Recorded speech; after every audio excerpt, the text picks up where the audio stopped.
Vibe blowing at the J. Got the loud jumping at the pay. Everything I'm on slack. Everything I do is got the Benz jumping at the bay. Vibe blowing at my J. Got the loud jumping at the pay. Everything I'm on slack. We've been with the Brazilians. This would be the first. They wild, I think. I'm innocent. Bro, you hear that guy?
What's going on, everybody? It is Coach Greg Adams back in here with another YouTube live stream. Shout out to the Coach Gang. And that's you. For being in here, being involved, and being active on this YouTube channel. And welcome back to the motherfucking Wake Up Show.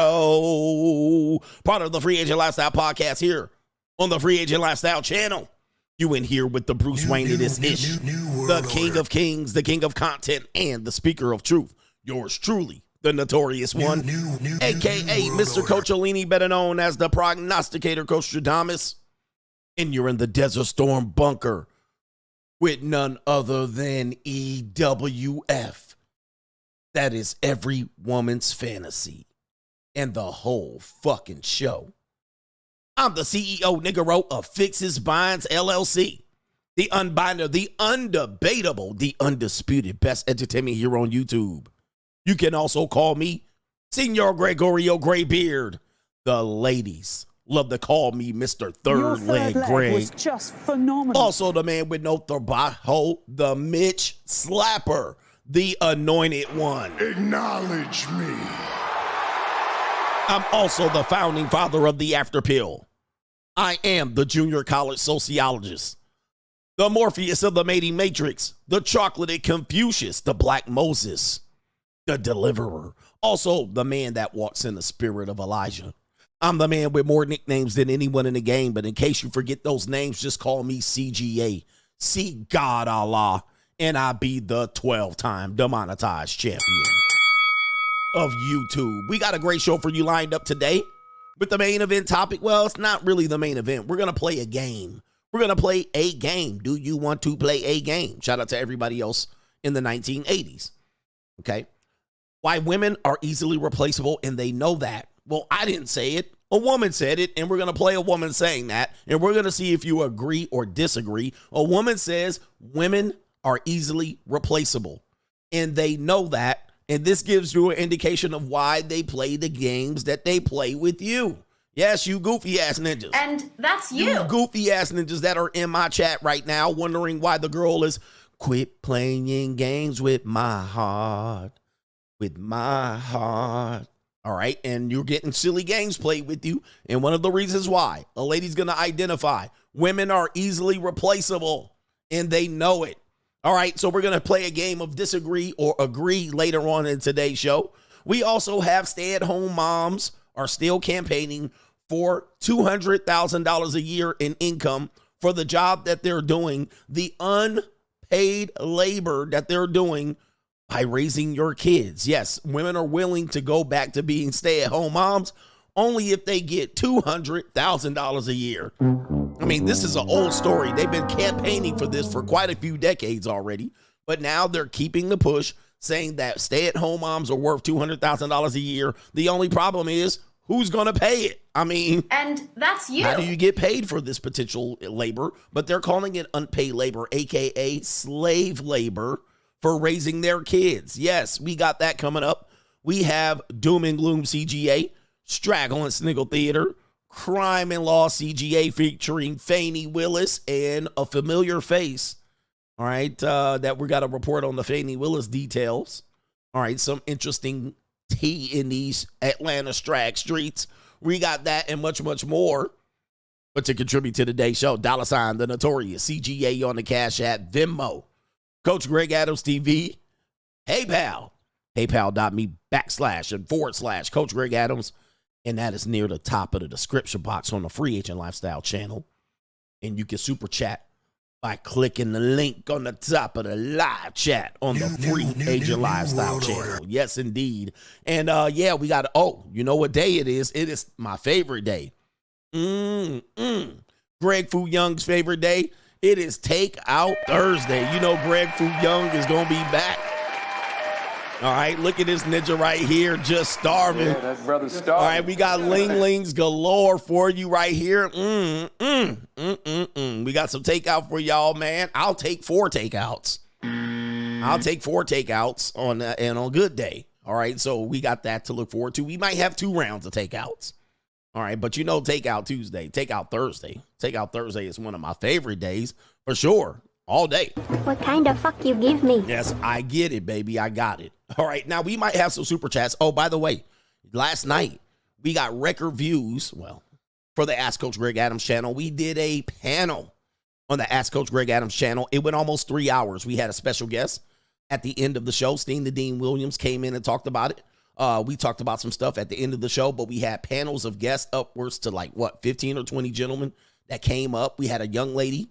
No, she wasn't so young, but you know what I mean. She was she came up and stood her ground, and the opportunities that I give people to show up, but they don't show up. All right, they don't show up. All the women be like, I tell you, I dare you, CGA. They didn't have time to put their wig on. All right, but sure. But we had a great time on the Ask Coach Greg Adams channel, and you guys should check it out. The replay is still up, and a lot of people probably super chatted during that show. I couldn't run a panel show with super chat, so. If you super chatted, I'll read them today. We'll do it live right now. Yes, indeed. We'll do it live. Okay. Yeah. We'll do it live. Do it live. I'll write it and we'll do it live. All right. Shout out to our brother, the Big Joker. And he showed up. Big Joker showed up. Shout out to the Big Joker. To that one summer bitch that disliked the stream, yo, mammy, a strag. All right. Shout out to him. He already skitty popping ninja already. And you know they was pop. All right, that was earlier in the stream, and he says, Coach, shout out to you and the panel last night. It was good to actually see the members of the Coach gang. It was eye-opening to see all of the races, ethnicities, and countries that showed up for the convo. Coach gang is worldwide. We worldwide out here, internationally known. He says right here, he says, is the panel part of the pivot a test run or a one-off? It was a test run. It was a test run to see what was happening here and what I would change and stuff like that. It's not something that I'm probably going to do every day, maybe once a week, maybe something like that. I'm trying to figure out. But yeah, dude, we had so many brothers there. We had the Latinos there. We had an African brother. All right, Mr. Simba. He came over there and he said, Brother Demday, we got some smoke for you. He told me I had to check in Africa. We had one or two brothers from the land of the rising sun. We had a woman, and she was a white woman too. We had a white woman show up. We also had brothers. We had brothers from another mothers. I mean, who else didn't we have? I mean, we had them all. Did we have Patel? I mean, I'm pretty sure we had Kamala Harris' cousin in them.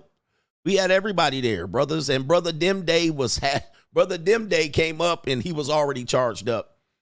So shout out to everybody there, man. Listen. It was a fun time over there.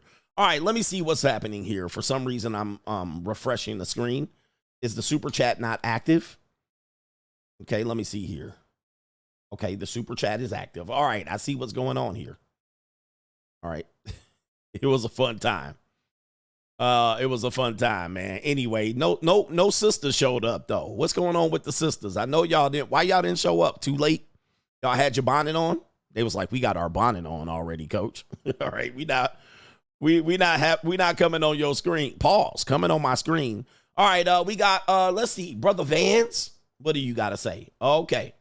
No, don't do it. All right, Brother Vance, don't do it. Yeah, not necessary. It's just too much work. Too much work. Kaylin is in the building.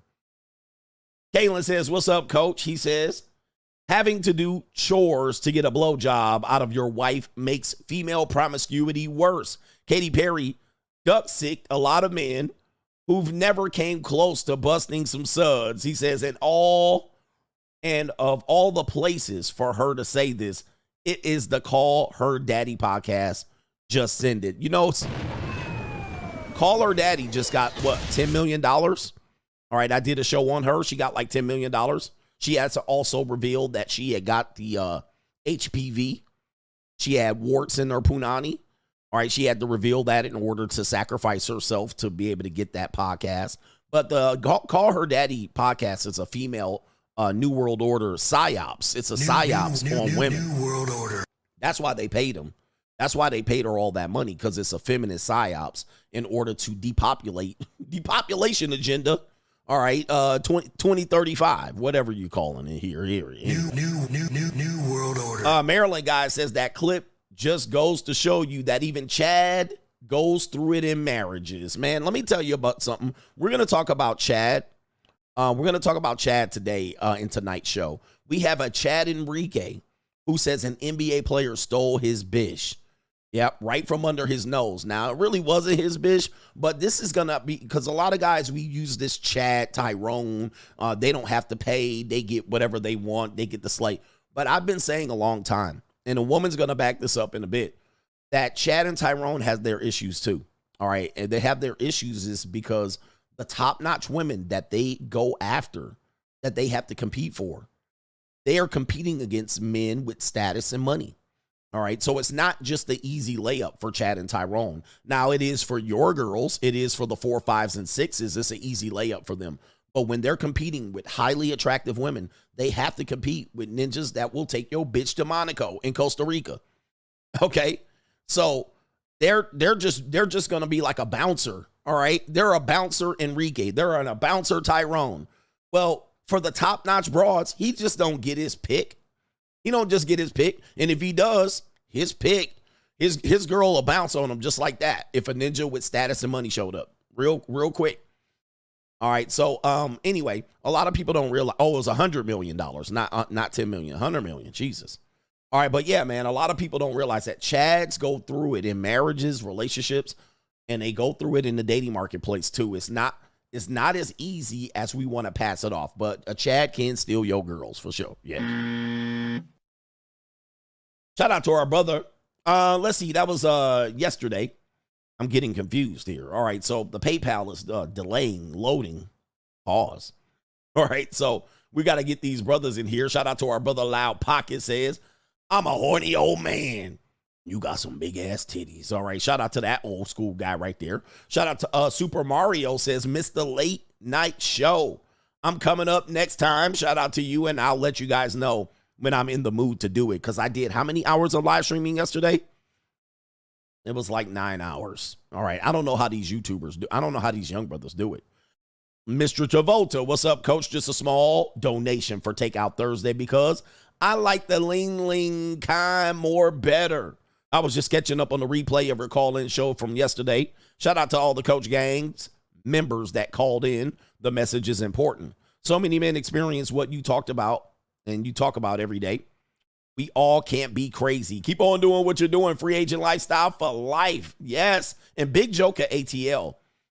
Shout out to him. Go subscribe to his channel. I'm pretty sure he has a channel. All right. Big Joker. He hit the nail on the head when he said this, and he's talking about this. And we talk about, he hit the nail on the head. Really what men are going through is that we suffered in silence, if you will. We weren't able to compare notes where we failed because it was a stain on our reputation. So now we're able to compare notes. And it is up until the last 10 years that men realize, wait a minute, we're not the only one that go through this shit, that women are using the same playbook on us, that they possibly might be manipulating us, abusing us, and gaslighting us. Yep. So we're comparing notes. And so a lot of people didn't realize that, yes, Chad struggle, Tyrone struggle, Pookie does, CGA does, lames do, players do. All right. We all are in this struggle. Now, am I tripping or am I tripping? Look, hold up for a second. Somebody just sent in, okay, we got to stop the show. All right, let me say something right now. I'm about to piss off. Everybody about to piss off here. Where's my stop the show scratch? There it is. We got to stop the show. All right, we got some brothers here on Venmo. Somebody dropped this wallet. Do you want a refund, my brother? You want a refund? All right, let's ring the bell. Shout out to no government name BH. He says, congrats on your second 100,000 subscriber badge. Appreciate you. Let's ring the bell. Here we go. All right, here we go right here. I'm rich, bitch. Number one. I'm rich, bitch. Number two. Here we go. I'm rich, bitch. No give backsies. I'm rich, bitch. All right. Jesus. I'm rich, bitch. I'm rich, bitch. Oh my goodness. I'm rich, bitch. I'm rich, I'll bitch. do one more. I'm rich, bitch. All right, that's $1,000. Everybody say BH. Type BH in the chat. No give backsies. Woo! Wee! Fixes Buys LLC. Oh my goodness. No give backsies. All right, good Lord. BH in here, man. You lost your mind. All right, shout out to you, but I appreciate you, brother. Good Lord, have mercy. All right. I'm rich, bitch. All right, BH showed up where several men couldn't show up yet. All right, I know a lot of y'all wish y'all can donate. All right, appreciate you. BH came through. What did you do, man? All right, what did you do to yourself, sir? All right, my goodness. He's gonna have to pay some rent. All right, he's gonna be short on his rent. But a JUCO will not be short on her rent this month. Your rent's due, motherfucker. All right, shout out to you. Shout out to our brother Jamie. All right, or is it Jaime? Shout out to JT. He said, and that's a co-sponsorship. Jeez. Oh my goodness. I'm rich, bitch.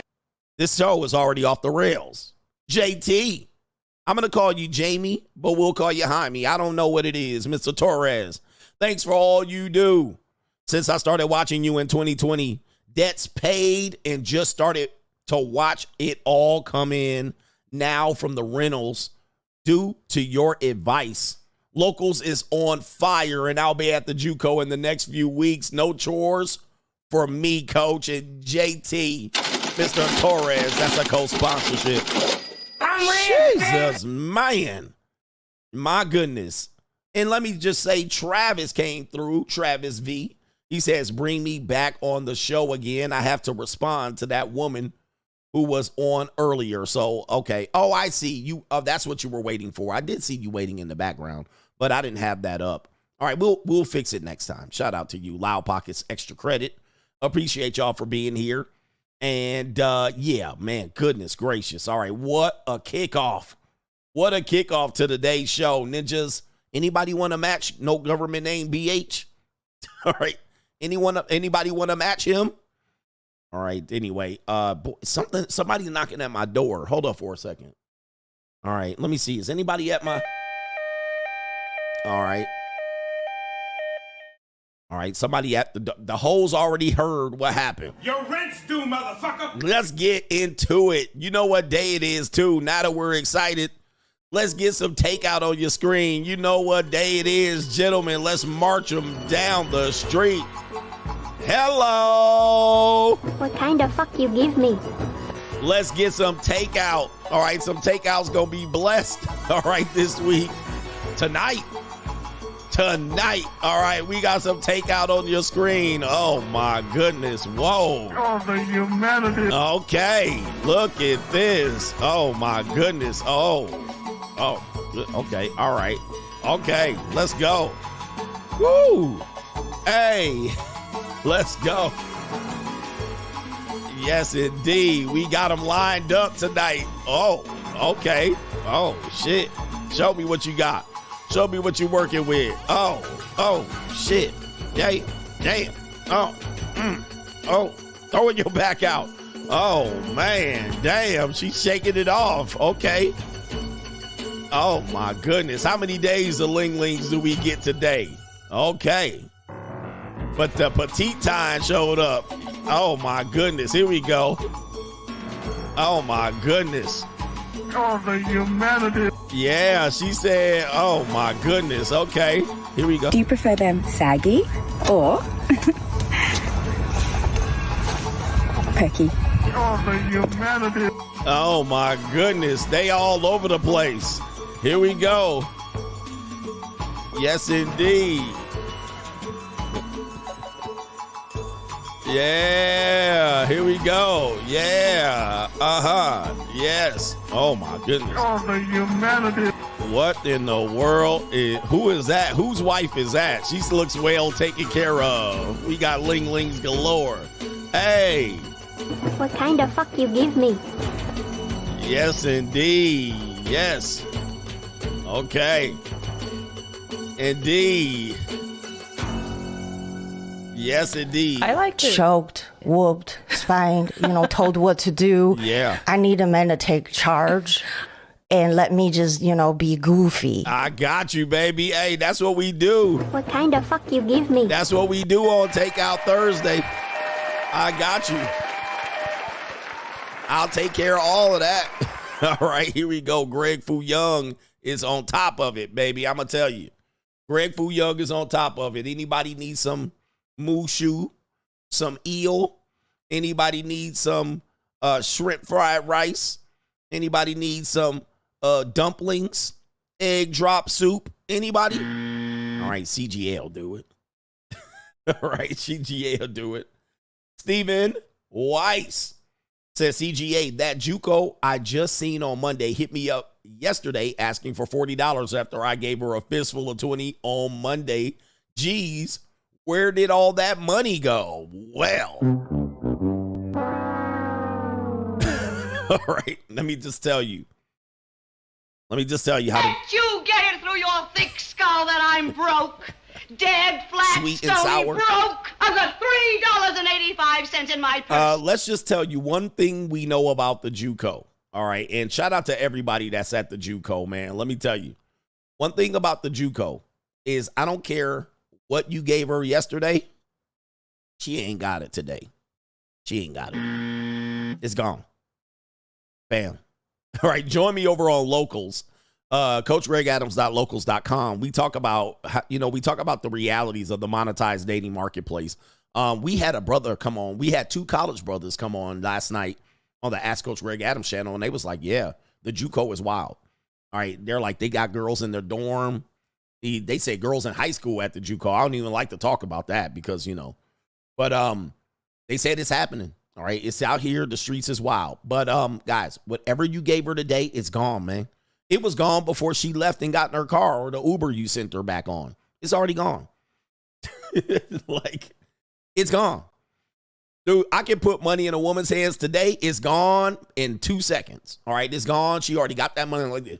Because a lot of guys think, man, you giving these girls money, they going to get rich.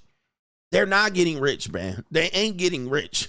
Hair, makeup, esthetician, facials, vagina waxing, everything. That is all independent. There was a scene in Trading Places with Jamie Lee Curtis, and she worked as a prostitute. You guys seen that movie, Trading Places. Legendary Eddie Murphy and Dan Aykroyd. But Jamie Lee Curtis played a prostitute, and her whole thing was, she was like, I figure I work 3 years on my back, I'll retire, and blah, blah, blah. Nah, that's not how it works, fam. They ain't got no money. They're going to spend the money, man. I'm just letting you know. Easy come, easy go. easy come, easy go. And that's how it works. By the time you gave it to them, they are paying it backwards. They ain't getting rich. That's Ninja's dreams, is that the JUCO getting rich on your back. All right, we got another brother. Did I get, okay, hold on for a second. I see something here. Okay, we got another brother that's sponsored today. Goodness gracious.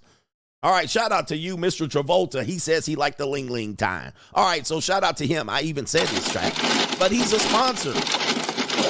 I'm rich. Shout out to you. He was thanking me for the show. So Mr. Travolta is a sponsor today as well. So shout out to you. Sometimes I have to flip screens to recognize that there was a sponsorship. Nest Egg Vault LLC. Shout out to you. I hope I didn't blow your cover.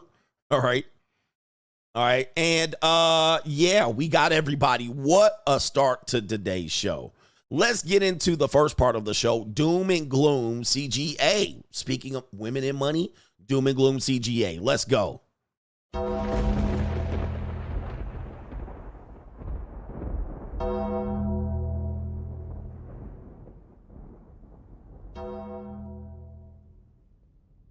Doom and Gloom CGA brought to you by All right, speaking of women and money, check out this. They said American taxes are out of control. The American business owner exposes how much she pays in payroll taxes. Quotes, it's just a tax that I pay to pay you guys, if that makes sense. Now, let me go to the video. This is a video of a woman, apparently. Wait a minute. That's not that's Ling Ling. All right, hold on for a second. I don't even have my tabs right. But let's play her just in case. Here we go. I don't know if the feminists will agree with this, but I like to get dominated. Oh. I like to choked, whooped, spanked, told what to do. I need a man to take charge and let me just, be goofy. All right, just in case we needed to hear it again, all right, but I had the wrong tab up, all right, so let's get the right tab up. But it's a female business owner. Shout out to all the women starting businesses. I like when women say that. There's women out here starting businesses. They ain't starting no business. There's women out here starting businesses, and there are guys here, entrepreneurs. No, they're not. I mean, you are out here, but your ass at your ass at home. All right. Anyway, here we go right here. This is the video I wanted to show you right here. Okay, here we go right here. I was back on my Ling Ling. We'll do another round of Ling Lings maybe after this. There's a female business owner talking, and she has 1, 2, 3, 4, 5 female employees. I want you to take a look. Most of these women are holding Starbucks coffees, all right? Pumpkin spice lattes. The other one, she has a little phone. And let me tell you, people that work at jobs like this, they don't work very hard. These are what I call the mouth breathers that steal money from their jobs. But they get an income, they get a salary, they show up for a guaranteed, rate of $15, $20 an hour. And they think, oh, I'm working, and they're floating around gossiping and doing all this shit. The gossip girls. Now, the woman that owns the business is probably like, man, these bitches they cost me a lot of money. But of course, she has a bleeding heart, and she wants to help these women stay employed. These women ain't got no real jobs. Sandbagging jobs, doing all this, and I need to make more money. Can I have a raise? I had a nail in my tire. They ain't doing no goddamn work. Look at them. They ain't sitting there with, okay. So anyway, this woman says, man, this is how much it costs to be a business owner. Meaning, in order to pay you, this is what it costs me from the government. There's the woman right there. All right, there's the woman. All right, man, boy, that is a moon face right there. All right, so here we go. So we're going to take a guess. Who can guess within the last 3 years how much I have had to pay payroll taxes to just be able to pay you guys, which are all worth it, but this is a government issue. How much do you think I've paid in payroll taxes? It's just a tax that I pay to pay you guys. All right, now, first of all, look at the looks on these girls' face. Deer in headlights. See, when you get serious with them and talk about money and how much shit costs to have them, oxygen thieves and knuckle draggers, how much it costs for me to have you as a babysitter. I'm babysitting you. This is basically high school, college extended. All right, but you guys are thinking you're powerful, empowered women going on coffee breaks, smoke break, vape breaks. All right, she's like, man, it costs me to pay you goofballs. And look how serious they got. Look at the headlights. Look at them. Oh Lord. Yep, they didn't heard the Undertaker bell. Oh shit, it's time to get serious. So here we go. Let's hear the bad news. If that makes sense. In 3 years. In the last 3 years. Oh, 3 years. In the last 3 I'm years. gonna say 60,000. I think 80,000. They don't even know what that means. I said 100,000. I'm gonna go 85. Like 90. Okay. You want to weigh in, Liana? Liana, boy, oh, this looks like a salon, so you already know. How much you think in the last 3 years I've had to pay in payroll taxes? That's the client do. 45,000. Okay, are you all ready? I want to be in the Drum roll. She want to be all in the video. 1,000? $272,000. All right, so do the white girl. You know the white girl is always going to do her mouth open. That's the white girl right there. All right, $272,000. Now, that is money that they earned in that salon. Now, this is over 3 years, but this is money that woman earned running her businesses just in payroll taxes to pay these donkeys here, just to pay these women. It cost her just to pay them, not what she paid them. We're talking about the tax it took to pay these women. $272,000 of money that you just write that check to the government. You just write it on over. This is the payroll tax. All right. And so look at these women out here. Oh, I want to run a business one day. I want to be empowered. We're got money. All right. And they're probably, doing something like counting the pockets of the business owner, right? Well, she drives a new Mercedes C-Class. She has the money. She can just give us a raise. No, this is what happens when you vote Democrat. All right, this is what happens when you vote Democrat, because this is what mostly the time the Democrats are doing this, just to let you know, especially in places like democratically run San Francisco, Los Angeles, New York, Miami. Yeah, this is what happens. So, yeah, the owner has money, but they also have an obligation and a duty. And so it costs for them to just pay you. But then you're going in there, I need $4 more an hour. They can just pay us equal pay. They need to pay us what they pay men. Yep. Okay. So this is a reality check for these young ladies. But I'm going to tell you, man, they ain't feeling this pain. You can tell your JUCO, you know how much it costs me to pay you? They don't give a fuck. They going right to spend the money. Look how fast they shake this off. To the U.S. government just to pay people that you will also pay your taxes on. Yep. As well. That's true. Double taxation. I mean, people are really clueless about the taxes, man. I mean, they really getting us in the bind. And then when you go to buy something, you will also. Yeah. So now, not only does she pay payroll tax to pay them, she pay the people that get paid pay taxes. And not only that, when you buy stuff at the store, you pay more taxes, right, on the taxes of the goods and services. All right. But again, these birds don't care. They don't care. Look how fast they snap back. Just back to being goofy. At the end of the day, they back to being goofy. Be tax on the item that you are purchasing. I feel awful. No. Yeah. Because you're also, and then you get paid, and then your paycheck's half of that because you're also paying taxes. And then when you go to purchase something, you will be paying taxes. And we pay for the same thing.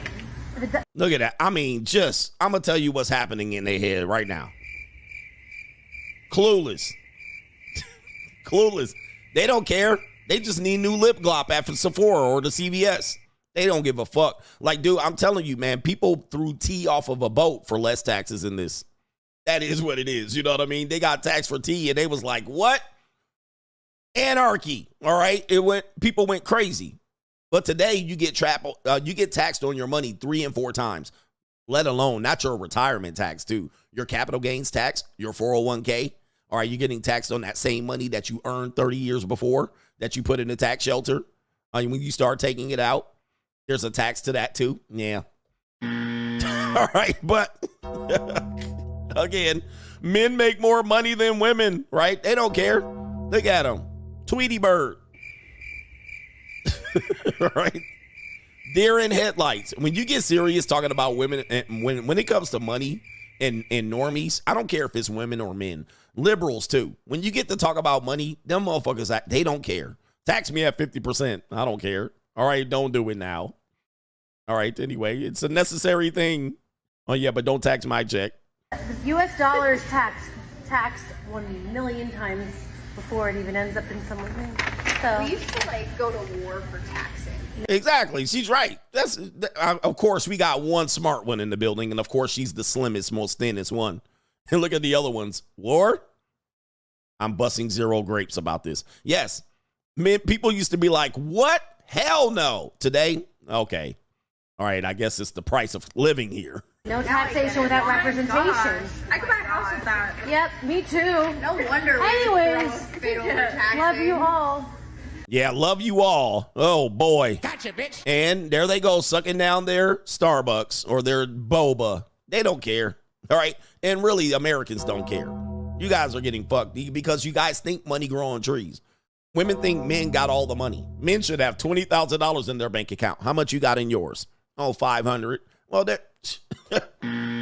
where's the equality in that? All right. They think all these business owners just making money hand over fist, not paying any obligations. All right, they should hire 50 employees and they should give us a work-life balance and we should not have to come in on Fridays.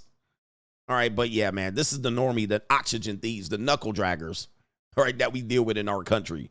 Speaking of dealing with in our country, there is a photo going around. I don't know if it's true. I did my recon on it. There's a photo going around claiming that Tim Walz, yes, Coach Walz, the vice presidential candidate, Kamala Harris's running mate, there's a photo going around that this is indeed his family, not his extended, not his close family. So his brother is not in his photo, but apparently this is an extended portion of his family going around with this right here. Trump 2024, Take America Black. Oh, I'm sorry, back, not black. Take America Black. So these people are coming out. Nebraska waltzes for Trump. All right, so. Look at my African-American over here. Look at him. Are you the greatest? You know what I'm talking about? All right, and so Tim Walz's family is, I don't know if you guys know, Tim Walz he basically a Marxist. New world. All right, he basically a Marxist. He studied and taught in China for some 30 years or something like that. He's a guy that has used stolen valor to say he was a part of the wartime efforts, and he was not. He is the running mate of Kamala Harris. And he is from that region. He doesn't own any property, any stocks. He's basically a walking Marxist. Okay, he don't care about nothing about America. People don't realize this. Kamala Harris is a democratic socialist. And so when you're talking about taxation, when you're talking about these issues, you don't realize what you're voting for because they just make it dumb. They dumb it down for you. Oh, it's a black woman. And then they hit you with all these taxes, right? And then they hit you with all these Marxist ideas, socialist ideas, like opening the border. And then you're like, well, the border, and then you start complaining about it. And I'm like, well, that's what you voted for. These people are not undercover about it, but most people are dumb and dim-witted, deaf, dumb, and blind. You don't do the recon. You just be like, he sounds like a coach. All right. But at the end of the day, what happens is you don't really do your research on the guy, and he's just a pure unadulterated Marxist. I mean, and he's not anything for the Republic or the Democratic or the capitalism or any of these things. He's about giving out handouts for people who don't do the work, taxing the rich and or the people who make the money, the working class, and penalizing you for working, penalizing you. They penalize you for working. As a matter of fact, we just kind of went over it. The penalties for owning a business. In New York, in Minneapolis, in Los Angeles, they penalize the owner so much that what it does is it discourages you from opening a business. You're like, man, I ain't gonna do it. So eventually you get caught in the rat race itself. So people don't have this much, I don't care who you vote for, do what you do. But most of y'all making it about something that it's not even about, where they don't realize, oh, it's not about her being a black woman. It's about that she's a socialist. And she's an out-and-out devout socialist. And this man right here is an out-and-out devout Marxist. I mean, he runs around with a little red Mao Zedong book. All right. And that has been his principles of operating for 30 years. I mean, it's not a hidden secret. He taught in China. All right. He actually had carte blanche to do what he wanted in China, which China does promote Marxism. And that's where he spent the bulk of his career before he ran back over here to become a politician. All right, out of nowhere, by the way. George Goro sponsored politician. That is what it is. All right, anyway. That's Doom and Gloom CGA. Did y'all wake up yet?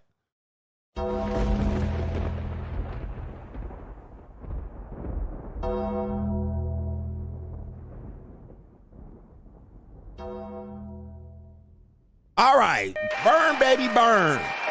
Burn, baby, burn. All right, George Floyd, Marxist. All right, Doom and Gloom CGA. That was a good start to today's show. We got coming up next, Straggle and Sniggle Theater. We're going to watch a white girl turn black. We're going to watch a white girl turn black coming up next. And all of that in a bag of Chips Ahoy. All right, what are we doing here? Oh, it's noon there? Yeah, it's West Coast time. We're not even 9 o'clock yet. It's barely 9 o'clock. But we're going to get you through your workday. We're definitely going to do that. Let me see here. What's going on over on this activity? Shout out to No Government Ain't BH. Holy mackerel. All right, Jesus. All right, this ninja lit up the scoreboard today. He ran it up. I'm red. All right, we got 3 brothers over here on the Pay Pizzle. We got another co-sponsorship. All right, Kaleem. All right, hold on for a second. I have to log out, Kaleem. And we're going to acknowledge you in a minute. I got to log out and sign back in. They got me. All right, they got me. Let me refresh these pages. All right, so I'm going to have to click over here. All right, we got Fannie Willis coming up, too, on Crime and Law CGA. Fannie Willis. All right, her daughter got arrested. I wasn't going to cover the daughter getting arrested because I don't like to talk about people's kids like that.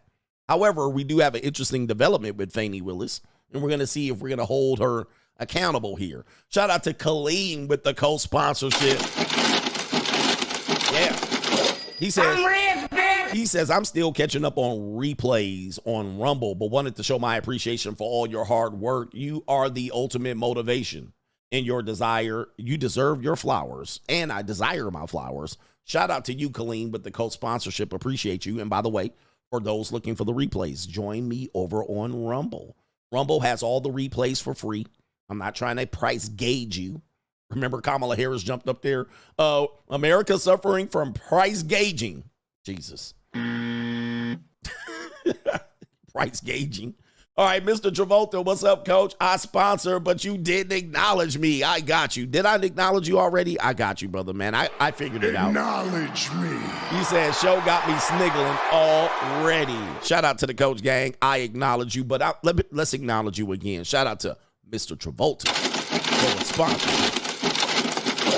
All right, yes, indeed. And I think he said something else. I think he probably found out that I acknowledged him. But he's already had a sponsorship and a half. He says, Coach, you're right. These bitches are broke. I fixed the JUCO's mind one day, and the next day, she was asking me to buy her sneakers. It's like they eat the money or something. These bitches out here are broke. That's going on, too. But you do have to understand that a lot of women are using crowdfunding to pay for all of their stuff. So it's not just that they're broke. Now, we know women spend money. They spend the bulk of the dollars in America. They are the spenders.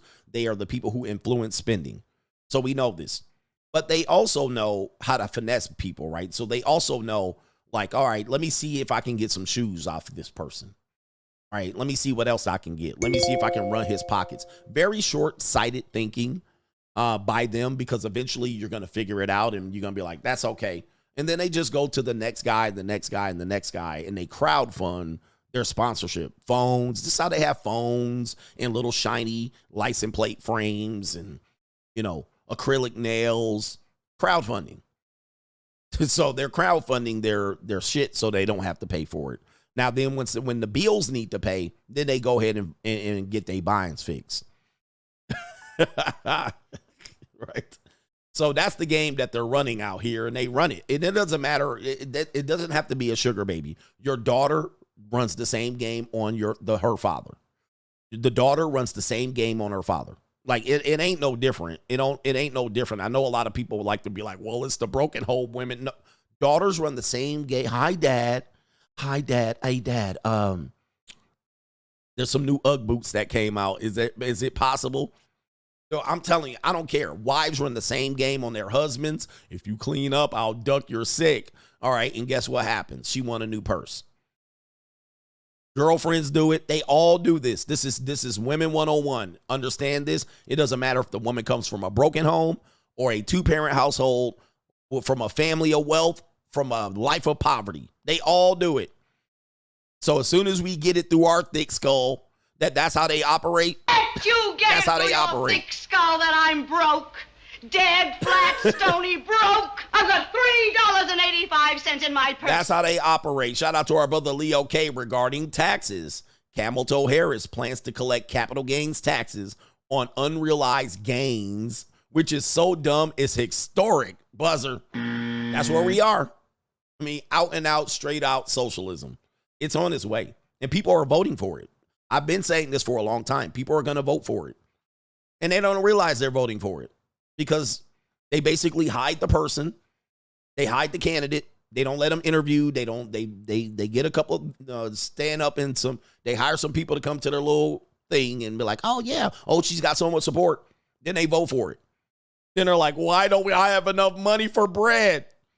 You goddamn moron. I mean, people are idiots. I'm going to tell you that, man. And listen, you can vote for whoever you want to vote for, but people are idiots. All right. I always tell you about that Holocaust survivor. All right, what she said.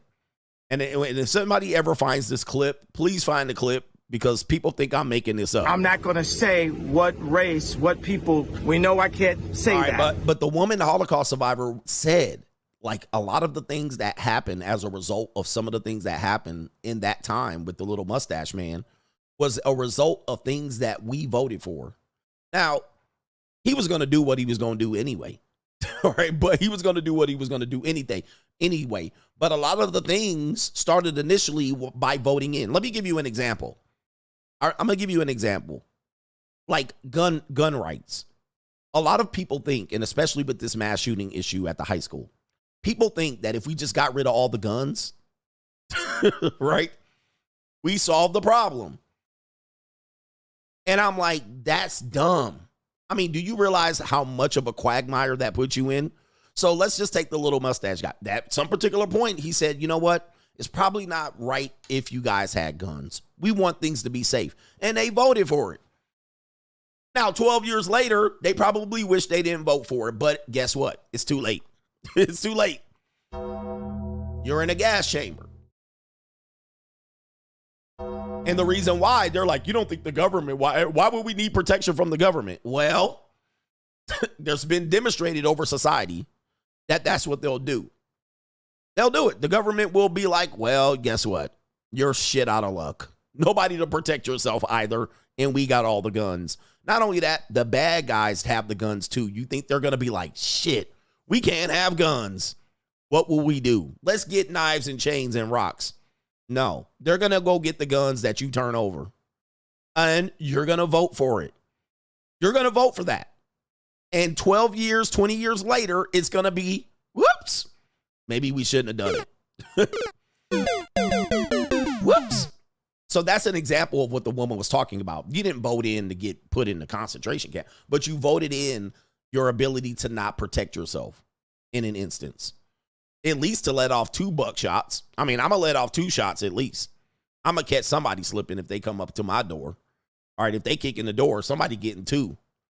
All right, they might get me with 1, but I'm going to get them with 2. All right, so, but as long as they know I got something, they be least likely to do anything, especially the Democratic Socialist Kamala Harris mindset. They want to just march in. I mean, Kamala Harris has proven what she would do to criminals. Even people that aren't criminals, she's demonstrated what she would do. So these Democratic Socialists and Marxists, these people are dangerous. And the one thing they want to do is disarm you. That's the first thing they do. And you'll vote for it. We need to disarm ourselves. I'm like, dude, that is so dumb. I mean, we're the only country that possibly can protect ourselves for 10 minutes, right? And 10 minutes is all it takes, Ninja. I'm going to tell you, man. I'm going to protect myself for 10 minutes. Pop, pop, cut, cut, cut. All right, but skitty keep pop, pop. You can't help and people. And a pop, pop, boom. You can't help people, man. You're going to vote in your own demise. And I'm going to be somewhere else, not there. I mean, I'm going to hopefully be somewhere else before the shit hits the fan. And it will. All right. Because what's to stop them? What's to stop them? Why do I have such a love affair with guns? Pop, pop, cut, cut, cut. Skitty keep pop, pop. And a pop, pop, boom. Why don't you have a love affair with guns? That's the question. Why don't you have a love affair with guns? Are you scared? You a scared little nigga? You a bitch? Bitch ass ninjas. All right. Bitch ass ninjas scared of guns. I'm scared of them, coach. I'm just scared. And why do you have them? You're a black man. You shouldn't have them. By the way, did you guys know that the colonizers' biggest tool is they made sure as a black man from the 1500s to today, did not have guns. Like that, they made sure they wrote that into law. That was the first way to keep y'all asses in shackles and chains, was to prevent you from owning firearms and to shame you into owning one.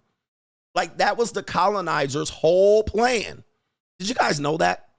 That was law for almost 400 years. Is to say, yes, the way we keep you in your position is to make sure you're disarmed. That's how y'all ass on the goddamn chain gang today. Like, that's how y'all ass got in shackles and chains for 450 years of colonization, is to disarm your ass. Like, but you're like, yeah, we shouldn't have them. But look at me. Look at CGA. Fuck that. Hey, punks jump up to get beat down. And a pop, boom. Man, please. CGA gonna be out here. Hey, at least I'm telling you, I'm gonna get one shot off. All right, I ain't going down without one fight, Ninja. I'm gonna tell you, we going in. Pop, pop, cut, cut, cut. Skitty keep pop, pop. And a pop, boom.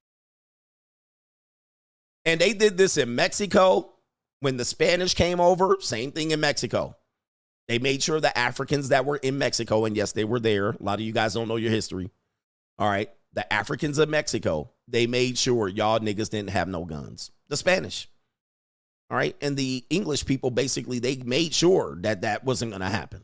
All right, nope, do not give a ninja a gun. No musket, no gun with the sword on the end of the motherfucker, nothing. All right, oh, I got a love affair with him, bang. I got one. I'm going to tell you that, bro. You gonna not ever catch me without no loaded firearm near me. I'm going to tell you that. All right. You ain't ever gonna catch me. All right. You ain't ever gonna catch me. I'm gonna just let y'all know. All right. Anyway. All right. Ninja out here trying to shame ninjas from not owning a firearm. Are you crazy? This is America. This is America. I'm gonna be out there with one. No bayonet, no musket. All right. I'm gonna be out there with one. All right. No, why you need one? I need 50. All right. That's what I need. I don't need one. I need 50. All right. They just be like trying to shame me out of owning one. Bruh, please. I ain't stupid, bro. I ain't stupid. And I'm CGA, because shit. All right. And I'm CGA. So you always gonna catch me. Hold up. You always gonna catch me with one near the pocket. What? I ain't trying to brag or to boast. But don't think, Ninja. Don't think. Why do you need one? I don't need one. I need 500. All right, I'm gonna say so. I don't need one. I need 100 of them. All right, I need more than one. I need more than one. All right. So anyway, Ninja's is mad right now.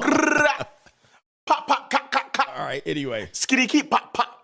And a pop, boom. Shout out to Jay, coach. I speak for all Army infantry grunts when I say that Tim Waltz is a disgrace.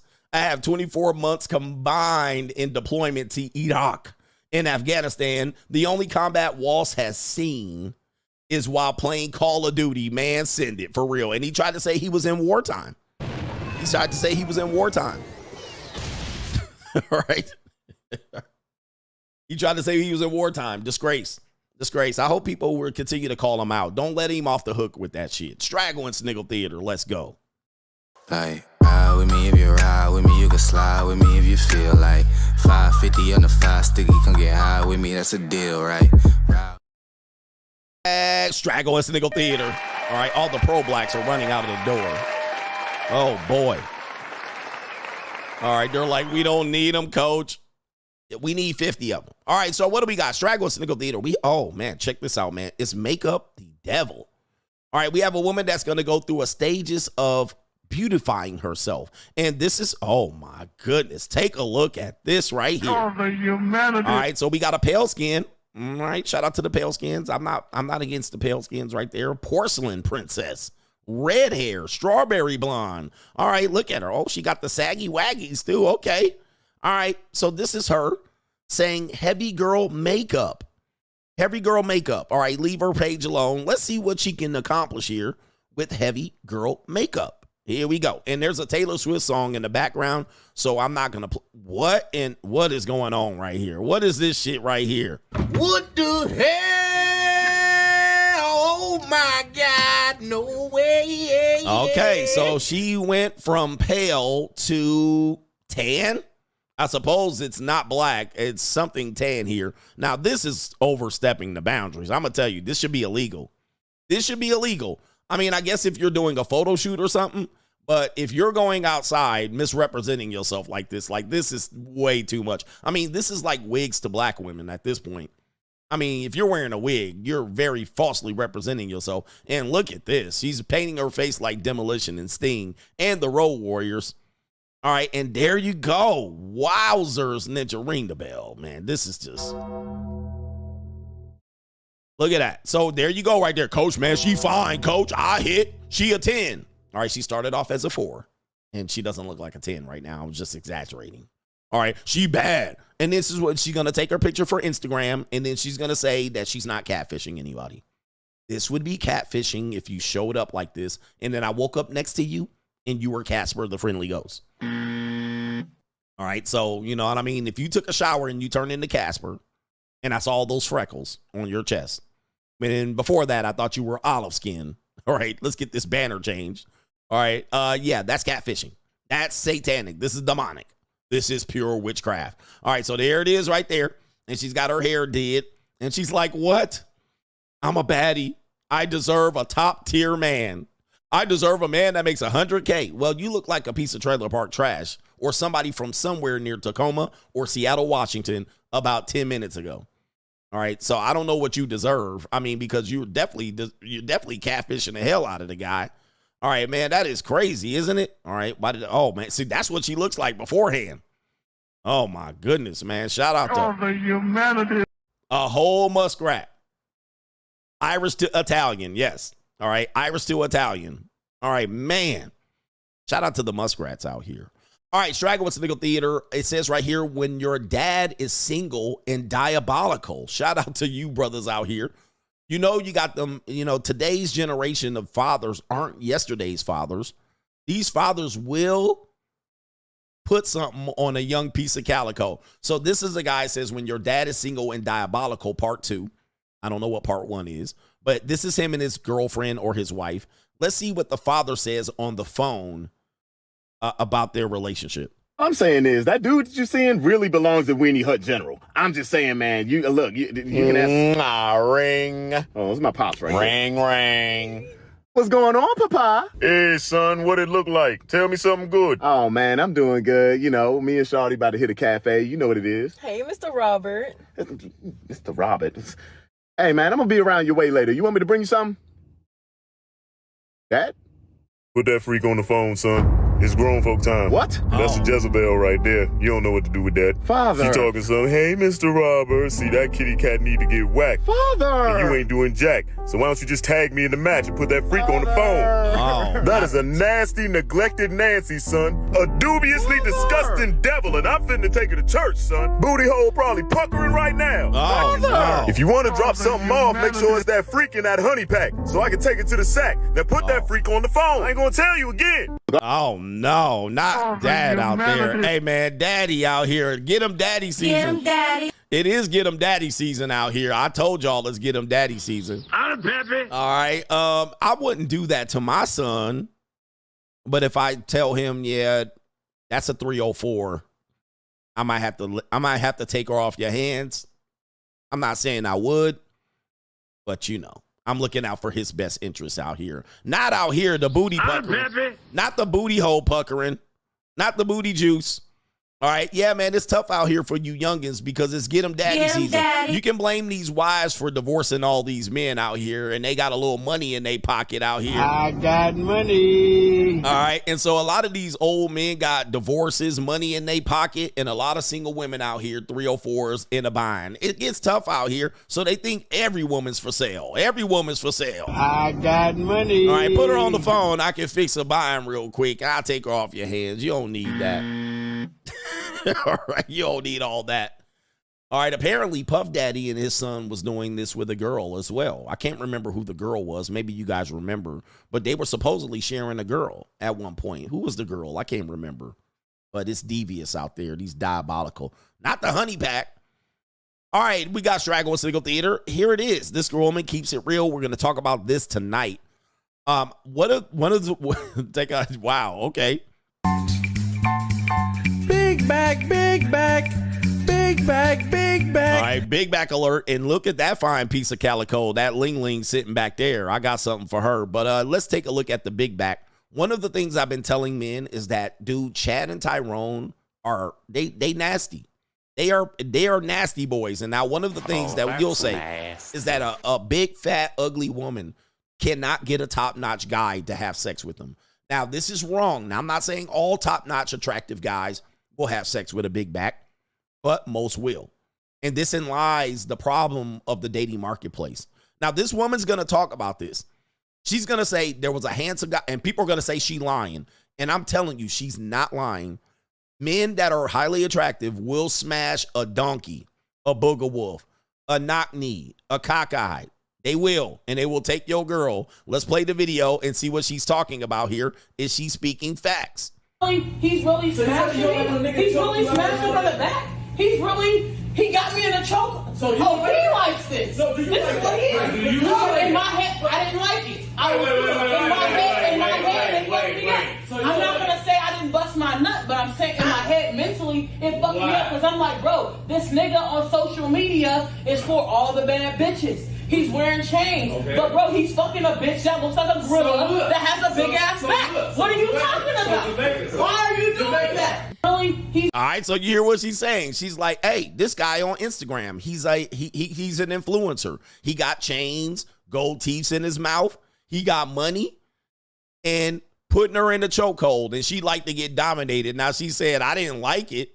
Not saying I didn't bust my nut. All right, so she said she liked to get dominated. I don't know if the feminists will agree with this, but I like to get dominated. I like to choked, whooped, spanked, told what to do.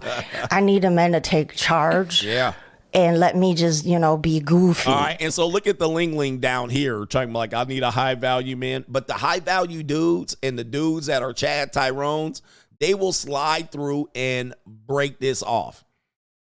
And she even knows, she even is aware that she a big back. And she busting, and when the whole time she thinking, like, why is he doing this? Like, he can get anybody he wants. He can get baddies. He got BBL girls. And she said, I did bust my nut, though. She said, I did bust. Oh, no. Look at that. And she's like, and I got a whole big back. He's really smashing me. He's really smashing from the back. He got me in. What do I tell you? Them niggas be going knee deep on these girls. I mean, there's too many of these women that got multiple children for us to keep denying this. There's too many women that have multiple children by multiple men to deny this. Let me say this again. There's too many of these women that have multiple kids by multiple men to keep denying this. And she's saying he going knee deep. Got me in a chokehold. All right, yo, we're going to talk about this later tonight. In a choke. So he likes this. So this is what he is. No, in my head, I didn't like it. I was in my head, it fucked me up. I'm not going to say I didn't bust my nut, but oh my goodness, look at that. She said, I busted. Woo-wee. I bet you he got out of there first thing soon as he came to his senses. All right. First thing he did, soon as he finished nutting, he got out of there. He was like, And can you imagine the funk of 40,000 years? Can you imagine the funk? Could you imagine the smell? Look at Ling Ling in the back. She's like, damn, my boyfriend probably back out there. All right, smashing. She said, I can't say I didn't bust. And look at the ninja over here. He co-signing. He knows she's right. He know it. Niggas always gotta show they teeth. He knows it. All right, here you go right here. I'm saying in my head, mentally, it fucked me up because I'm like, bro, this nigga on social media is for all the bad bitches. He's wearing chains. Okay. But bro, he's fucking a bitch that looks like a gorilla that has a big ass back. She said like a gorilla. All right, she know what she looked like. All right, so don't at me. All right, Ling Ling in the back disgusted. And look at that fupa print. She said with a bitch that looked like a gorilla. That's what she said, like Donkey Kong. What are you talking about? What are you talking about? Look at Ling Ling. She ain't going for it. But Ling Ling, though. All right, ninjas be out here. Ninjas will bust up in anything. I'm going to tell you this right now. All right, Chad and Tyrone will smash because they don't have standards. You think Chad and Tyrone has standards? They ain't got no standards. All right, we got Straggle Sniggle Theater. Speaking of standards, all right, dating apps. Did you guys know how dating apps work? Well, I'll tell you. Dating apps don't work. All right, but number one, dating apps are a card game. Imagine you had a deck of cards, all right, and you can see the face value of the cards. You can see the face. So there, you're not seeing the back. You can see the face. You have a deck of cards. Dating app presents you a deck of cards.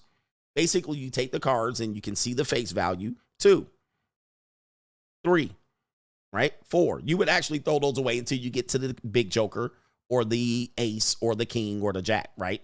All right. So normally you would see any low value card, throw it to the left, and a high value card, you throw it to the right until you get a collection of high value cards or cards you're interested in.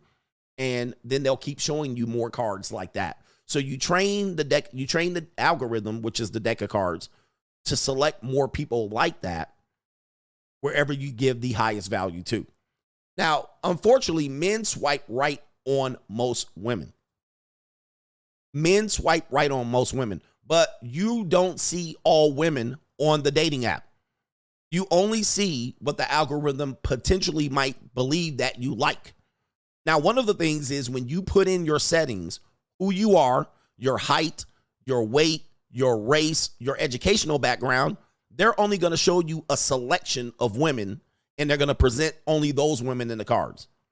Now, if you're a horny guy and you tend to select more of the women that might not really be your type, but you just want to bust a nut, you just want to get a quick nut off real quick, what they'll end up doing is, based on your profile and your race, your stats, and who you're swiping right against, they'll show you more of them. Did you guys know that? They'll show you more. So a lot of guys are saying all there are whores, skeezers, fat women, and single mothers.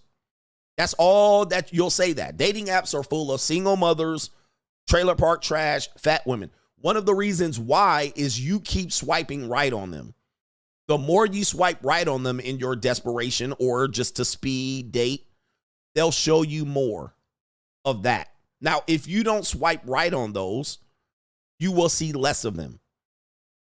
And you could try this out. You could try this out on your own. Just go to any dating app. Start it all over from scratch. Change everything about you. Make yourself a 6'5" white guy that graduated from USC. Then you're going to see, and don't swipe on no big backs. Don't swipe on no single mothers. Don't swipe on no fatties, no women over 40. Swipe on only 22-year-olds. You're probably going to get mostly that. Now, this is a guy that says his algorithm's messed up because he keeps getting fat white women, right? Or busted, dusted women. So let's go ahead and see it right here. He says, am I shadow banned, bro? What the F is this? So he's going to go through his Tinder profile and the type of women he selected. All right, here we go right here. Buffalo soldier. All right, so we're going to take this down. So you can quickly see, and we'll go back through these and pause them. You're going to quickly see that his algorithm, now he's swiping left on these women right now. He's swiping left. But, oh my goodness. All right. But as a result of probably his profile, his race, his educational status, and whatnot, he's being fed bottom feeders. Now, what'll happen is if you're horny enough, you'll smash one of these.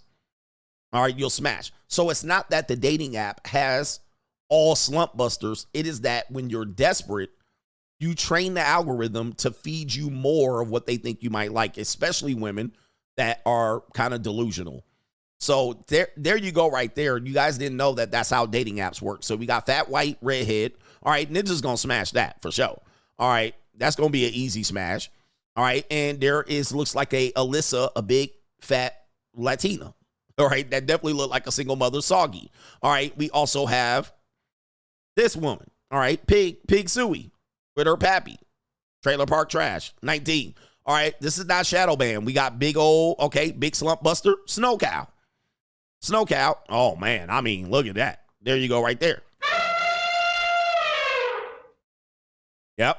Now, after you get to like the fourth or fifth woman like that, you'll be like, well, I do have a fetish. I want to put something in that big old fat pucker ass mouth. All right. And you might figure out what this woman's talking about, how she get put in a chokehold and get smashed from the back. All right. And Chad, Tyrone, you, everybody else is doing the same thing. All right. And so what's happening next? We got another BBW. I am not fucking. That's what she says right here. ADHD and not medicated. Oh, my goodness. It's indecisive. All right. So there we go. Stressed night shift RN. So she's a nurse. Soggy. I mean, the Sogmeister got her. And how old is this woman? 21. There's a Sogmeister already wrecked her. All right. The Sogmeister got her. All right. So what are we doing here? Madison. All right. Muskrat. All right. Redhead. She's the only decent one right now so far. And we got Nicole Porker.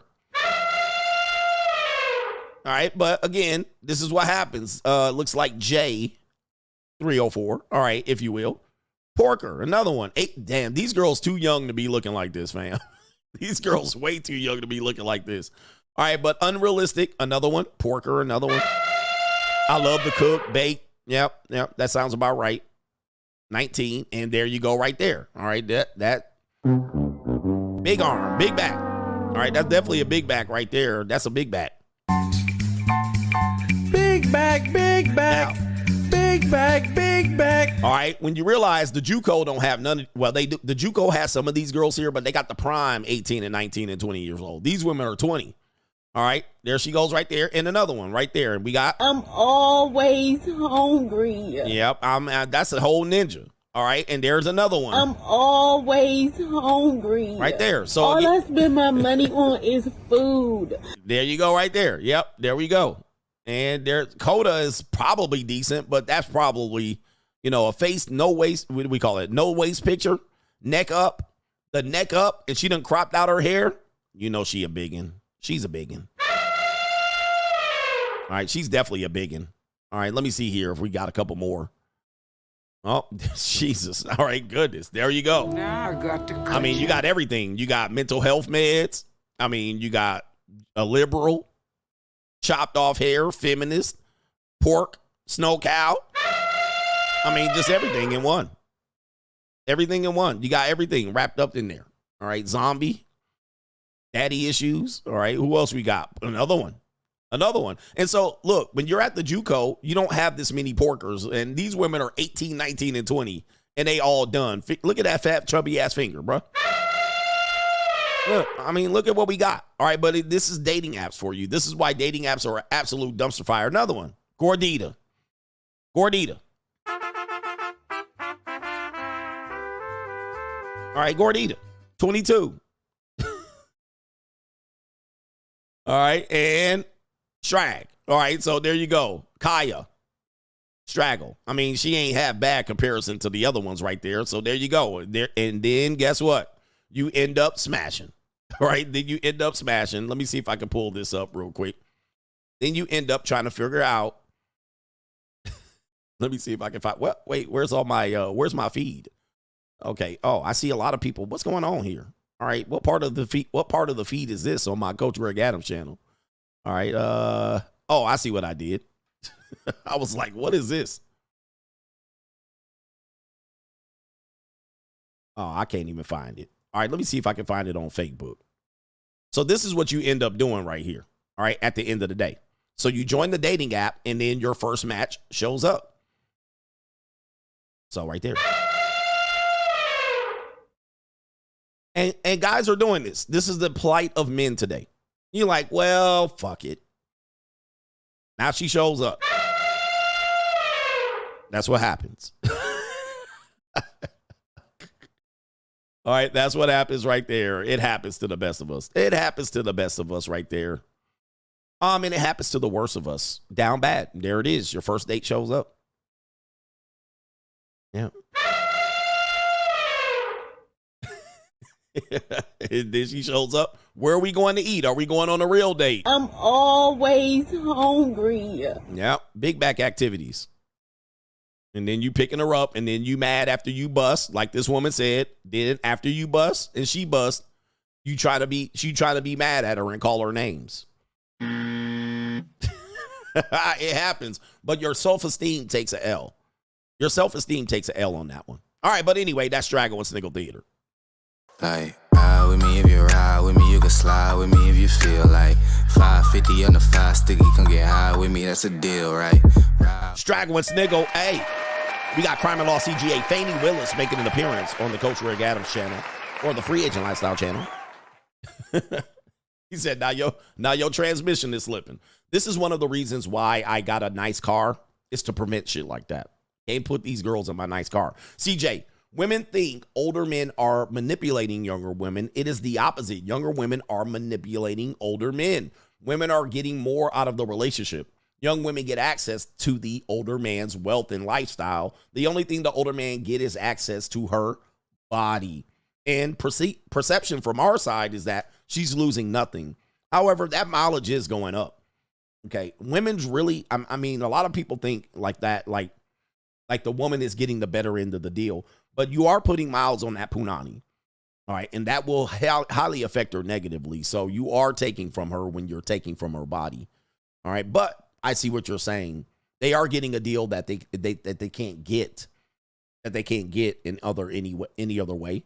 So yeah, I mean, I think the fact that older men are manipulating younger women, that's only if the younger woman likes the guy, right? That's only if the younger woman is like, okay, I'm going to put my life into your hands. I like you. And then you just do her dirty. Other than that, if she coming to get a buying fix, that ain't no manipulation on my side. She chose this shit. Ain't no victims, only volunteers. So I get what you're saying. No government names. Chicago is getting taken over by Venezuelan gangs. The Chicago people are cooked. California should be next. What say you? Rumors are Colorado, now Chicago. There's a guy on Vlad TV. I believe he's a drill rapper. And he was talking about this. And he was saying, yep, they already starting shit down there. But people assume that Negroes are going to arm up and unite against the Venezuelan gangs. I'm here to tell you, I don't think so. Ninjas are scared. They scared.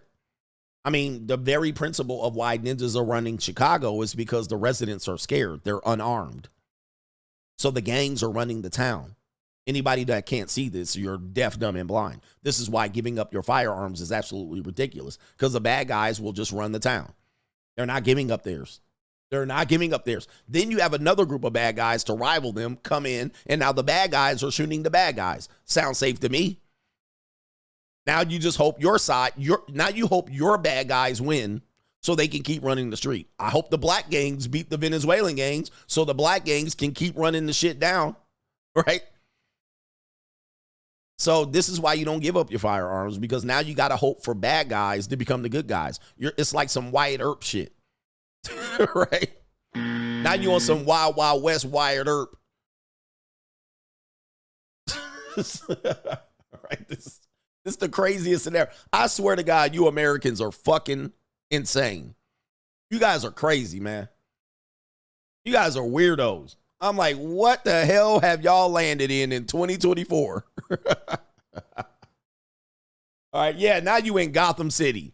Now you in Gotham City over this shit. Well, I hope the bad guys can beat the Penguin in the... What?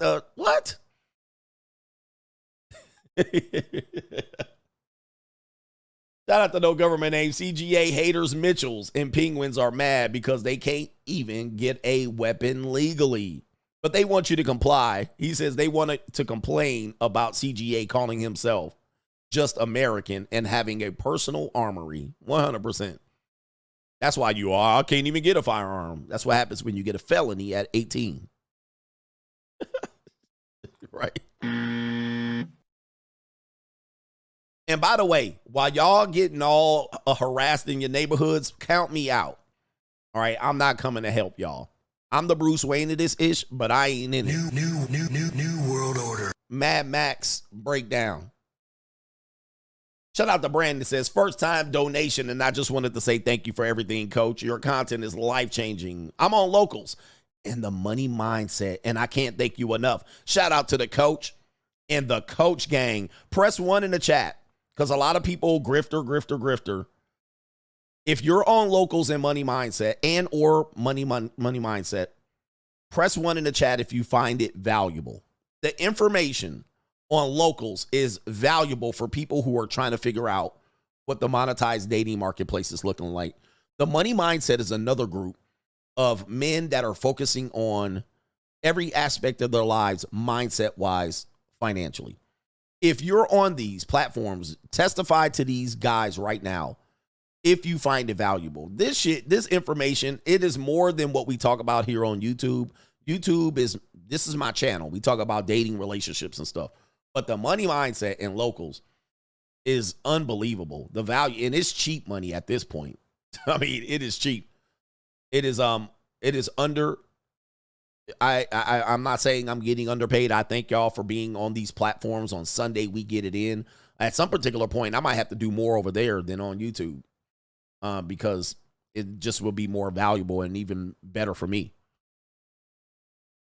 But that Sunday, it changes your whole mindset about where the world is, and it gets you on your path and purpose. Thank you for acknowledging that, Brandon. He's first time donating here, but he's on Locals in the money mindset, so he's already donated. H Everyday says, men bust nuts, women come. He says, women know ugly girls get smashed because they talk, and pretty girls are lazy and hear you throwing salami and put no effort to you to get you just to realize. Wait a minute. There's a lot of, this is a long run-on sentence here. He says, women know ugly girls get smashed because they talk, and pretty girls are lazy and hear you throwing salami and put no effort to get you just to realize, really use you to scratch an itch. Wise up, fellas. You are the real prize. Okay, so I messed up a word in there. But what he's basically saying is this. Women talk. Women talk. Okay. So take a look at this dynamic here. This woman is not objecting, and this is kind of how my show runs. This part of the show where I make you aware of what's going on out here, because we have a lot of men that are not sexually experienced. They're struggling, some virgins. There should be some incels in here, but if you saw my live stream, there were a lot of very good, honorable, dutiful men and women that watched my show that appeared on our show last night. But look at this. Men will fight me tooth and nail on my opinion of this right here. When I tell you this women like the big back get smashed. And I tell you, look young, petite looking women that look like this, makeup, face, nice tight body, that they're guys that are smashing her are also smashing her. You guys think I'm lying. You're like, nah, this can't be true. But what H Everyday is saying is that these women know it's happening. There's no debate. Like when I talk about what I talk about on my show, how many women are arguing against me? Not many. Although there's not many here. There's probably 200 to 300 watching me. There's 200 to 300 women watching me live right now. They're not arguing against me. They're not saying I'm wrong. They're not saying I'm crazy. Every now and then, a crazy ass will show up. But no women are saying, no, this guy is not telling you the truth. You know why? Because they know. They talk to each other. They keep each other's secrets. There is female-owned group preference. They talk. They see. They know. A guy was saying yesterday, he knows, I guess he found out there were girls that were at the junior college in his dorm. And he said the only reason they found out is because one of the girls fell out with the other ones, and then the other ones exposed them for knowing this secret.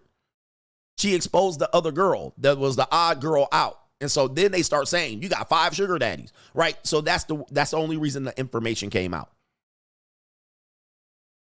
Most guys will fight me on this. This can't be true. This can't be happening. This is why we have Locals. This is why we have money mindset.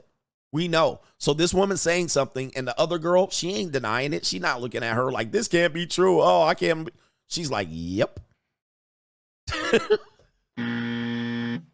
And shout out to her. You know, what he's saying also is attractive girls are lazy. Yep, they give you some lazy head. All right, lazy sex, and they be like, give me monies. I need $900. They're just there pretty in the bed, and they just hurry up, get your nut, so I can get out of here and go shopping. Yep, John Cena admitted it. I played you that clip of John Cena. John Cena admitted he was smashing big backs. So it's an evil world out here. Let me see if I can find that John Cena and big women. Even Shannon Sharp. You know Shannon Sharp ass and then just be smashing big backs.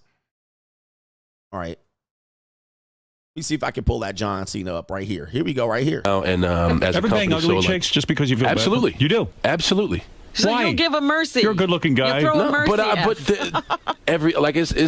Would you ever do a fat chick? Absolutely. All right, so there you go, right here.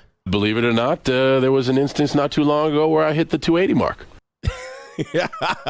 This ain't AI. So Howard Stern, have you ever banged ugly chicks? Of course. Have you ever banged a fat chick? Yeah, 280. She ain't a lady unless she 280. He says there was an incident not too long ago. You mean last night? And look at the smirk on his face. Look at the smirk on his face. Hey, he ain't no shame in his game. Oh, that's nice. Ain't no shame in his game. So the idea that big girls ain't getting hit is a misnomer. It's false. They all getting hit. By the way, the 80-20 rule proves this. The 80-20 rule proves that big women getting smashed. Come on, man. That's 80% of women, 20% of men. Do the math. By the way, 60% of women are obese in our country. 60% of women are obese in our country. Do the math. Do the math. Guys, here. As ever bang ugly chicks just because you feel absolutely. bad? You do. Absolutely. So Why? you give a mercy. You're a good-looking guy. You throw a mercy. Would you ever do a fat chick? Absolutely. I believe it or not, there was an instance not too long ago where I hit the 280 mark. He proud about it too. He smashed it. You banged the chick. Wait a second. Yeah. Let me get this. International wrestling superstar John Cena took home a 280-pound chick. She took me home. She took me home. And that's what happens. 280 women women that are 280 grab him by the arm and say, I'm about to rock your world. And he'd be like, well, okay. I guess. Ninjas ain't gonna say no. Oh, no. I will not crawl in your warm, moist, wet, soggy body. Warm hole. I will not put my meat easily into your body where the moisture will wet my whistle. I refuse. Now go somewhere, you knock-kneed mastodon. I refuse to crawl up in there and slide up in that warm, moist, sweet apple pie, pudding pie. No, unhand me, you mastodon. Unhand me, you mastodon. You will not grab my hands with those chubby fingers and take me to your mastodon layer where you drop that neck with that moist mouth all over my whistle. It's barbecue in there. Right? I refuse to go and be temptationed by a moist, wet good time. No. All right, anyway, please. All right, please, gentlemen, wake up. Wake up, gentlemen, man. Wake up. All right, so anyway, what do we got here? Crime and Law CGA. Let's get the sound effect. Crime and Law CGA. Let's get the banner. Okay, what are we doing here? We got first crime. We have a mayor of Naples, Florida. It's always Florida. I mean, Florida, you're on the list. Florida news. Naples mayor arrested for DUI after road rage incident and following a couple home. Oh, my goodness. Woo, look at that neck.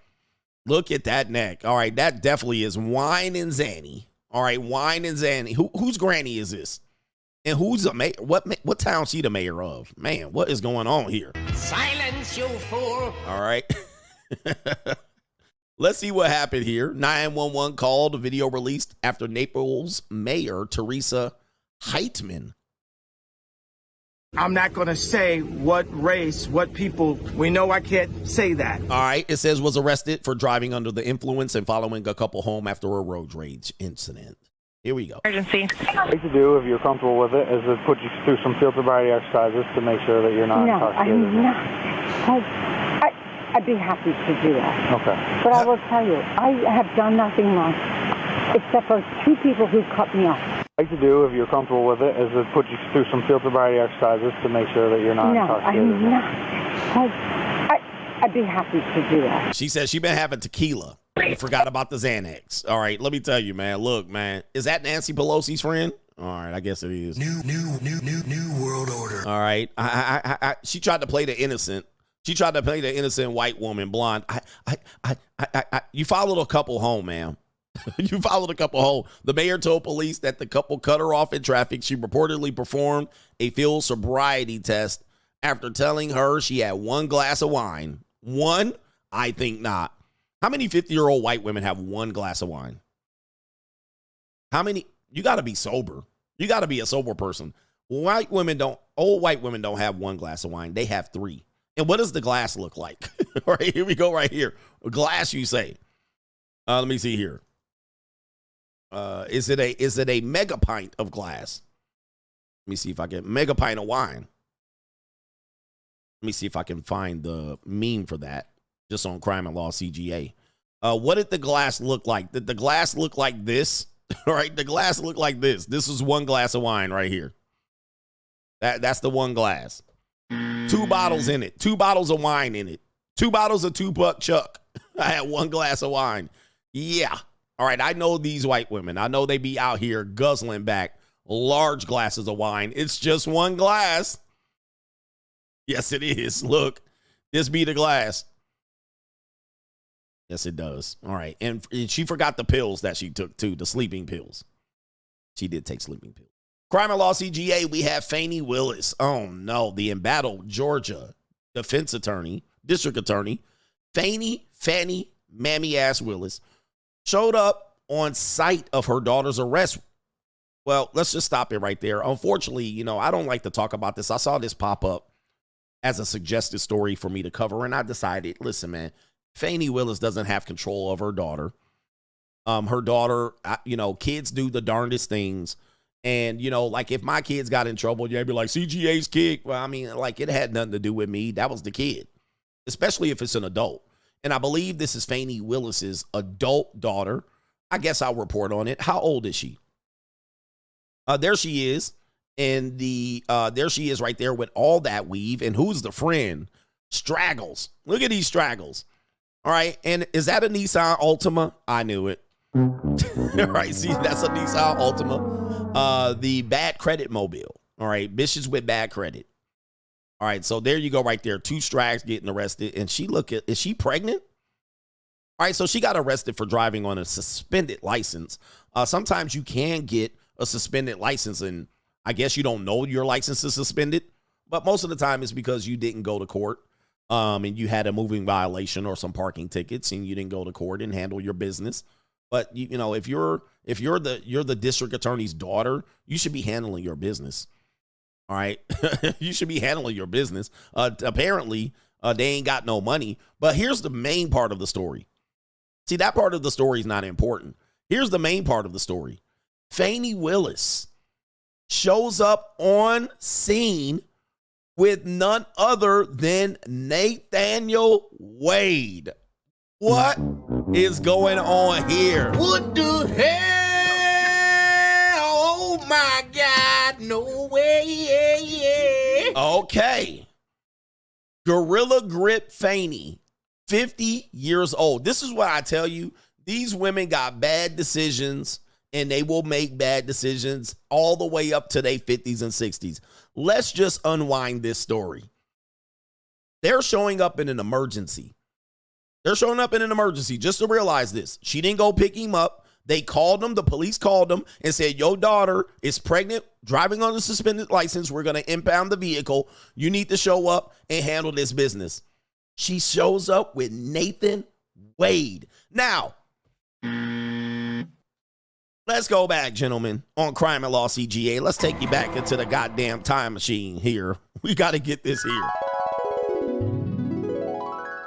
Everybody remembers what happened. They were trying to prosecute Donald Trump in one of the most corrupt trials that was going to happen, all right? But it's not going to happen more than likely unless he doesn't get elected this time over. Then I'll probably throw his ass in jail.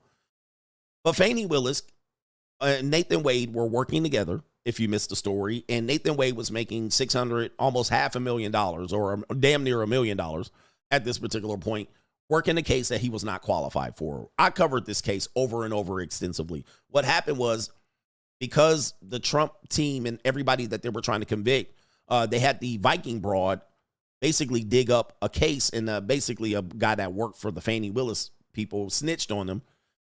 We found out they were having an affair. They were having an affair. Now, this is a conflict of interest, and she's also funneling damn near $600,000 to Nathan Wade. So we got corruption.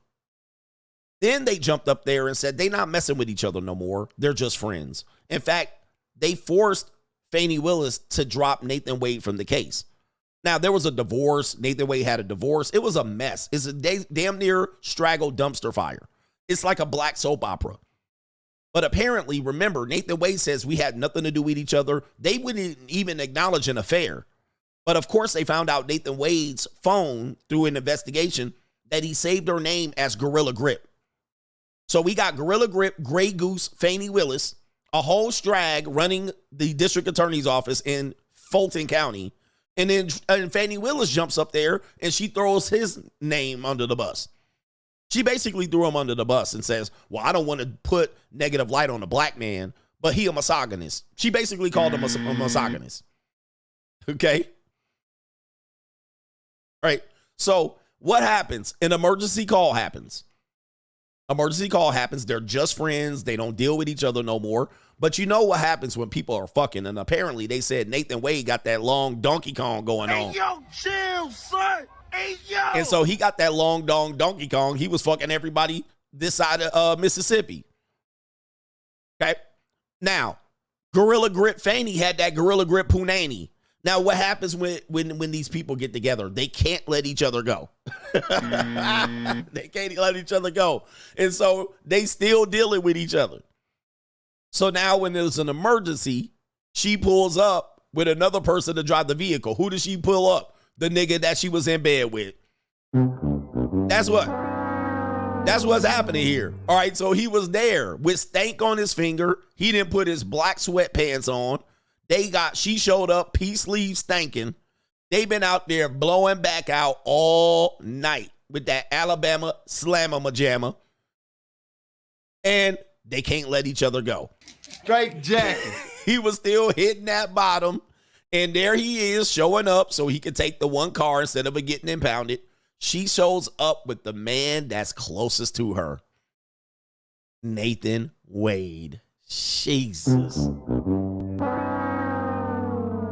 Now, I'm going to tell you this. I'm going to tell you what's going on here. Both of them just got exposed. Now, they didn't probably anticipate this happening, right? This news getting out. But here it is on the New York Post. All right, so this news is getting out. And I'm going to tell you what happened. I'm going to tell you what's going to happen. It says right here, she shows up right there with prosecutor lover long after pair claimed affair ended. Remember, this affair was exposed by Nathan Wade's ex-wife. And it got him to give up a lot of his money. And it basically just fumbled the case for Fani Willis. That was her fame. She was going to write herself into possibly the governor or mayor at some particular point, maybe even the president in the future. This was her ticket. But she cannot give up that Alabama slammer majama. She couldn't give it up. That Gorilla Grip couldn't take it. Hey, yo, chill. That Gorilla Grip was throbbing. And what happened was the daughter's situation got her exposed. Got her to show up with the closest man, Nathan Wade, to go do what? Get that car. Now, Nathan Wade is fucking still a whole bunch of women. Fani Willis is messing with a whole bunch of other guys. So they just exposed a whole situation. And they must have forgot body cam footage. It's body cam footage. Let me see if I can show you right here. Okay. Nice to meet you. So, pleasure. Nice to meet you. What? All right, so at the initial point right here, listen to this. Mom, Dad, listen. So when they show up, the two people, Nathan Wade and Fani Willis, gets out of this car. It looks like a Ford Explorer or some sort of Ford SUV. The police say, is this mom or dad? Mom or dad or what? Now, you talking about two black people. All right, so you can probably assume, and you're talking about an older black woman, 25, you can't assume mom and dad are still together. So the cop is like, mom or dad, or what do we have here? Watch what Faney says. Just a friend, yeah. Just a friend. So you say he's just a friend.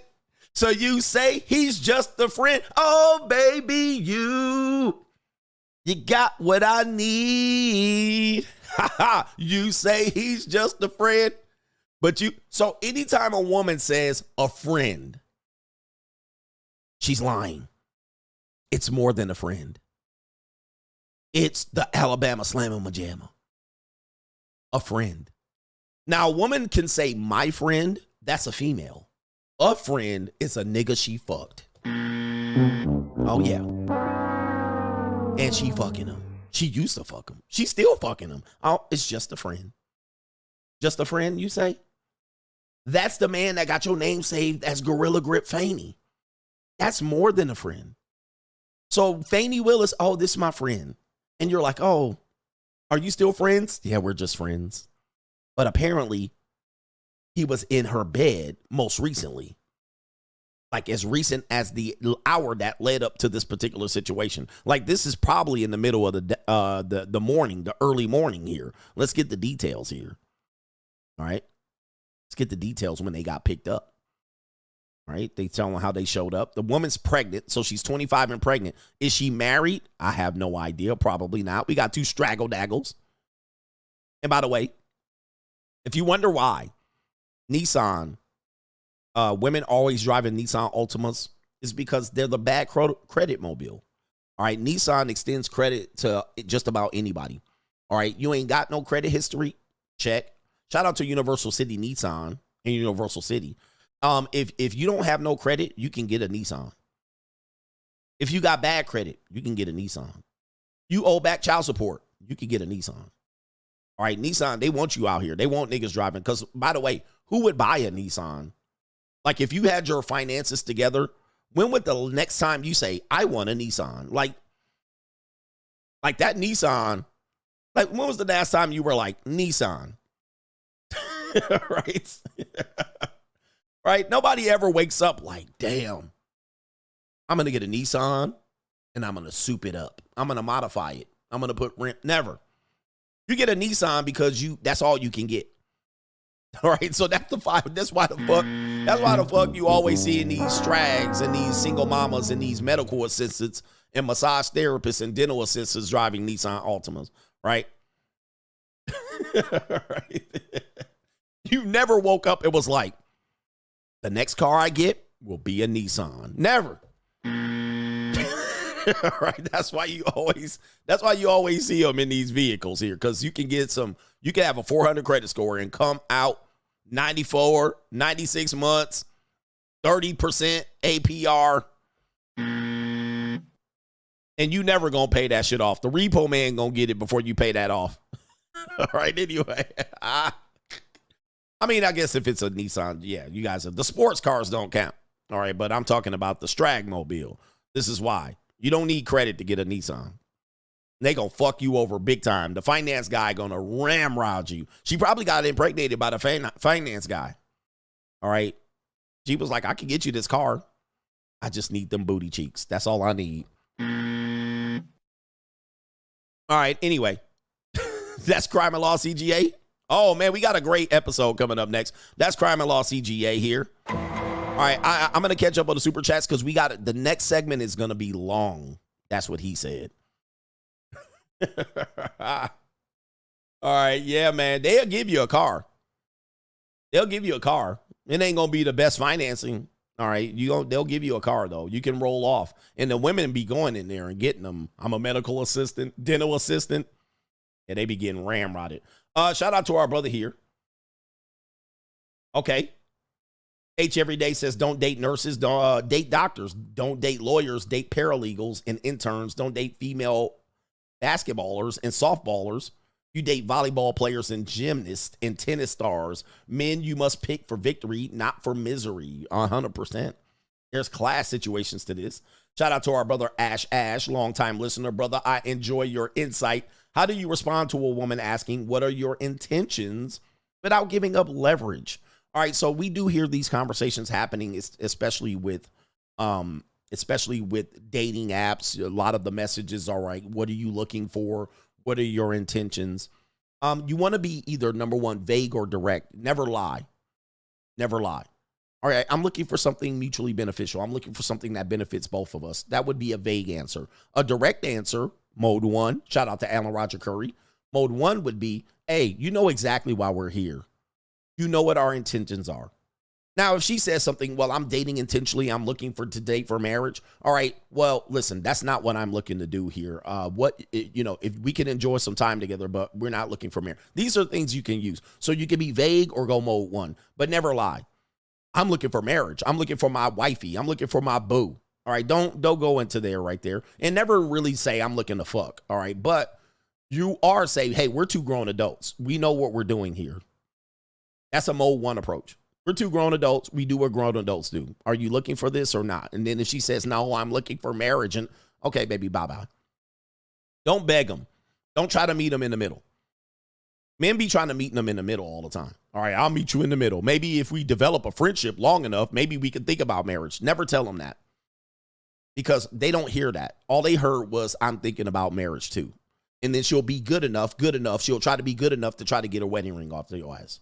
All right, so never tell them that you'll meet them in the middle, that you'll think about marriage if we hang out long enough and we vibe and connect. Never tell them that shit. All right, because they're going to do whatever they need to do until the mask falls off to get to it. And if they don't get to it, they're going to say you misled them. I'm never the guy that tells them to mislead them. I'm going to tell you what it is, but I'm not going to tell you what it might be.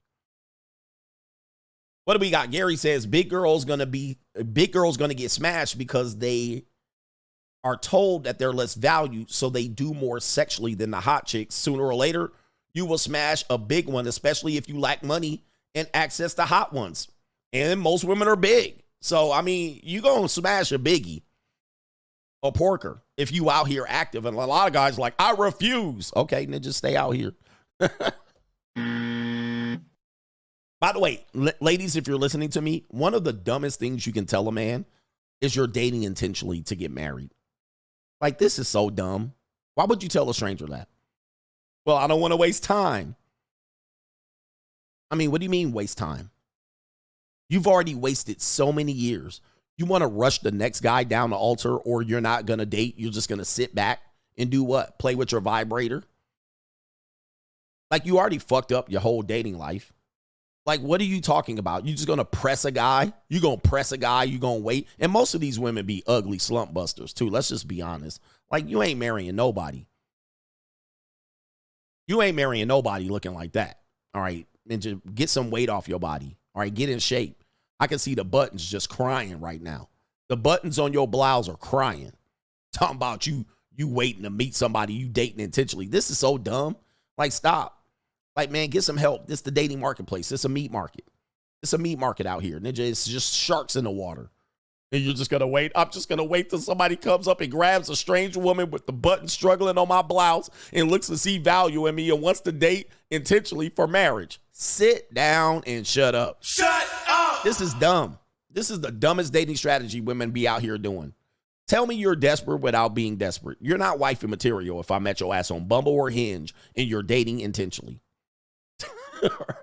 And the button's just holding on for dear life to the goddamn hole like this. If this bitch take one breath, pow. Shout out to Dark Side Foundation. Imagine if we had 15% flat tax at the federal level, eliminated Social Security and all entitlements. Financial freedom would be more attainable. He says we suffer because these losers refuse to compete and budget. Only net taxpayers should be able to vote. I don't give a F, and I don't disagree at all. I think the biggest problem that we have in our country is that most people don't want to put in no work. They want work-life balance. They want to chill, but they want the money tree to shake when they want it to shake. 100%. Shout out to Travis V. Says, pumped to be on the next panel show. He says, I'll be more prepared next time. The only way I can ever truly repay you is to contribute to your message.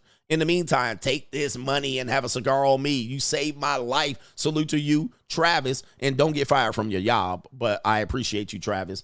he put his neck on the line to come on the panel show. All right, yes, indeed. Shout out to our brother Lord Moore. Shout out to you, man. Long time, Coach Gang. Take the stand. Shout out to these brothers here. Brian Peterson says, thank you for all the truth bombs. 6 years now and counting. Snap Tech Fix, damn. Bruh, been deep on that old lineman size woman. Shaking my head. He got it for free, though. Price is wrong. I bet you he nutted inside of her, though. Shout out to Ray Allen. People saying I'm saving lives. I know people say that, but, you know, I'm trying to just wake people up. Some people be like, this is terrible, coach. I don't have a chance. You guys got so many options available to you. It's just that you won't move. Men ain't making no moves out here. You got to make, but you know who making moves? These hoes are making moves constantly. These apex predators are on the move. They wake up every day. Dun-dun, dun-dun, dun-dun. Now, people be like, well, I thought you said they won't win.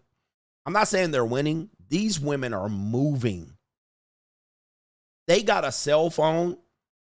These women got a cell phone, and they busy on that phone. They busy on that phone. They networking, they talking, they chatting it up. They trying to turn over rocks.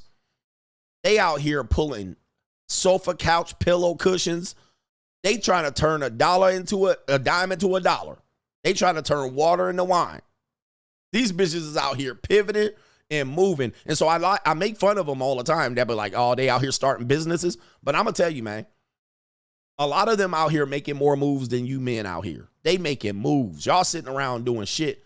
And they up every day. They washing their peace sleeve out like this. They shaving their punani hairs. They putting glue. He said glue on they putting glue on they fucking scalp. Where's this woman at? Where that woman at? That white woman that turned into a black woman. These girls out here on the move. These bitches out here predator. Dun-dun. They ain't playing out here, bruh. They got that phone and they turning shit over. They ruining friendships and lives and relationships. They making a couple of dollars. They shaking a leg. These bitches is on it. They own it, bro. They look, they make more money off their phone than y'all did. Just they out here doing it. Now, that don't mean their long-term plans. Long-term, this is not going to work out for them. But in the short term, in the interim, they getting it fixed. All right. Now, the long-term game is where it's going to get fucked up for them. So that's where they don't see it. And that's where y'all going to get finessed. Because you think these girls are just sitting around right here like this. You think this is what dudes think. Women are out here like this, twiddling their thumbs. They like this. Ninjas think women are just sitting around like.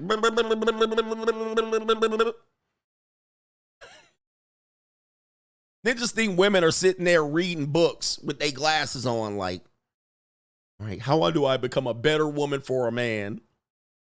Men think women are just sitting around journaling and shit. All right, journaling. Let me journal. Nah. Yeah, you think they thumbing through their Bible like how to be a Proverbs 31. They out here booty hole tooted up. Having a party. Spending somebody's money. That's what they out here doing.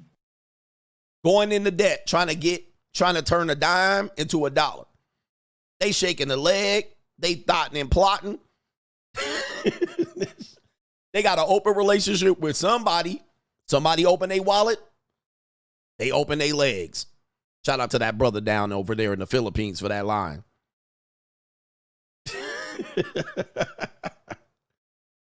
And y'all sitting around just waiting for these women to finally get it. Aha moment. Okay, I'll be good for these guys.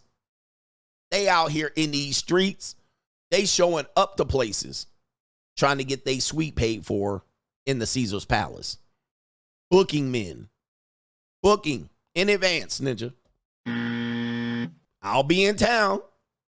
Yep, they taking pictures of their booty hole. Cloop, putting it up on OnlyFans. You don't even know it. What? They got tipped $5. All right, come on, bro. They drinking, partying, smoking, vaping. Now, long term, it's a wreck, but they're going to show up in your life and what they going to say. And that's you. And you're going to fall for it. You're going to fall for it. Yep, they doing lines of coca, doing 2C, getting behind the wheel of a car. Look what Fannie Willis' daughter out here doing. You telling me no, but look at Fannie Willis' daughter. Look at the other girl leaned up on the car. They doing lines of coca, 2C. They getting shots paid for them. They getting knocked up by the dancing car guy. Then they turn 38 when the party's over. And that's you. And then you be like, Coach, I met a good one. She reads the Bible. She a God-fearing woman. She a queen. All right. She says she never been out here in these streets. And that's you. No. She going to show up in your life, Coach. I found a good one. She not like the ones you talk about, Coach. She didn't divorce her husband. Her husband was abusive, and he cheated on her. And, yeah, she did catch the herpes, but that ain't nothing. I still hit. And she's 38. She a good woman. She go to church. She been in church for at least 4 years. And she was twiddling her thumbs, and she knows how to make a mean chicken noodle soup. They wasn't out here moving. Nope, she wasn't out here pushing weight and with pookies and nope. Not my girl. She show up with hepatitis of the liver. Well, you know, it was a genetic thing. It wasn't because she was drinking or nothing. All right, she's been saved by the Holy Ghost. All her sins are washed away. I've been redeemed. She been redeemed by the blood of the Lamb. Filled with the Holy Ghost I am. All her sins are washed away. She be redeemed. Yeah, she been redeemed. All right. Coach, you just exaggerate. They ain't out here making money moves. What's Cardi B said? Making money moves. They out there making money moves. Hey, man, there was a whole movie called Hustlers. You don't think these women learn? Y'all just got your head up your ass. What was it called? Hustlers? Let me see if I can pull this up. You just got your head up y'all asses. Y'all got your head up. Was this J-Lo and Cardi B was in this movie? These women watched this movie and took notes, copious notes. Shout out to Obsidian. Copious notes. These ninjas, they watched this movie. It was like, this wasn't a movie. It was a motherfucking documentary. Them bitches was like, okay, let's see here. That's when they be listening to Cardi B and Sexy Red. And y'all be like, oh, this thought music. They sitting there like, oh, really now? Okay. Let me get my journal. You say you do what?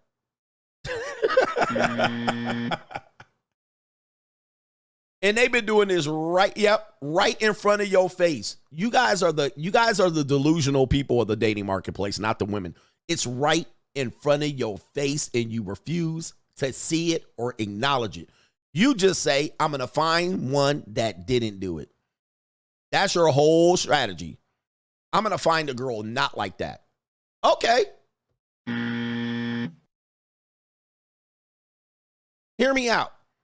We have 350 million Americans. If you do the math, roughly you can say there's 100 million adult women, 100 million adult men. You take the 50% and say 50 to 55% of those people are married. You whittle it down. 45 million Americans on the men's side, 45 million Americans on the women's side that are single and adult. And your fucking goal is to pick a needle out of that haystack. This is your strategy. You're going to pick a needle out of this haystack. Not my girl, Coach. There's some good women out here. Out of 45 million, you're going to pull the needle out of the haystack, ass ninja. That is your strategy. Just like, ninja, y'all wild, bruh. Bruh. And 60% of those women are overweight. All right, so shit. It's slim pickings out here. The whole strategy ain't going to be it. And, oh, by the way, you're trying to pick somebody that's over 25 because you refuse to get a younger woman. So you're going to get somebody over 25, between 25 and 44.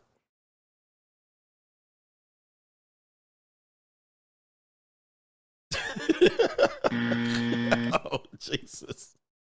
Man, it's slim pickings out here, fam. Hope strategy is out of control, man. Good luck out here, brothers. I'm going to just tell you, man, because there's 45 million good men that y'all ain't even fucked nobody yet. You ain't even touching them. You ain't even put hands on hips. Now you got to pick the good girls out of all of the competing men over here. The virgins, the incels, the Chads, the Tyrones, the Pookies, CGA, the players, the mouthpieces, the Macs, the rich men, the tricks, the simps. All of y'all lame ass niggas. And all of you guys, you herpes infested ninjas, are all trying to pick the good girls out of the needle out of the haystack. The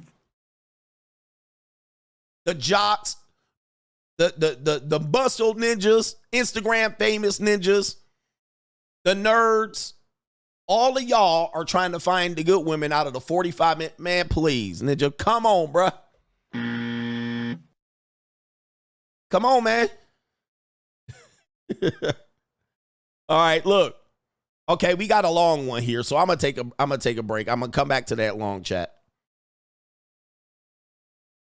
It's tough for y'all. It's gonna be tough. And they all got phones and Instagram in their hand.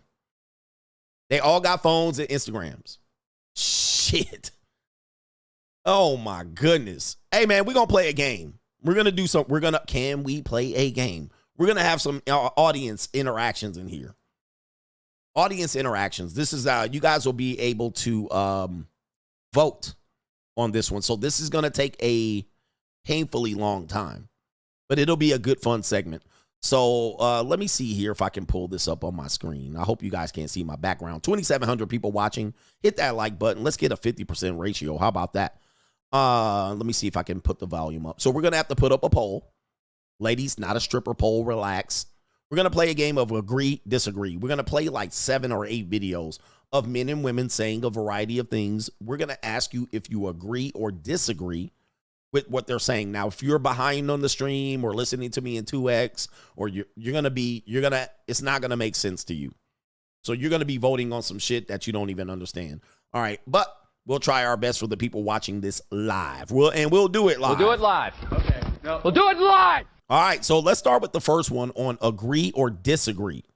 This woman says, make him work for you. So this is a woman saying, make him work for you. Let's play the clip, and then we'll put a poll up, and then we'll see if you agree with what she's saying or disagree. Make him do more for you. The more you do for that man, the less he likes you. Men don't bond with you through the things that you do for them. Men bond with you through the things that they do for you. Men bond when the vasopressin hormone is released. The vasopressin hormone is the male bonding hormone.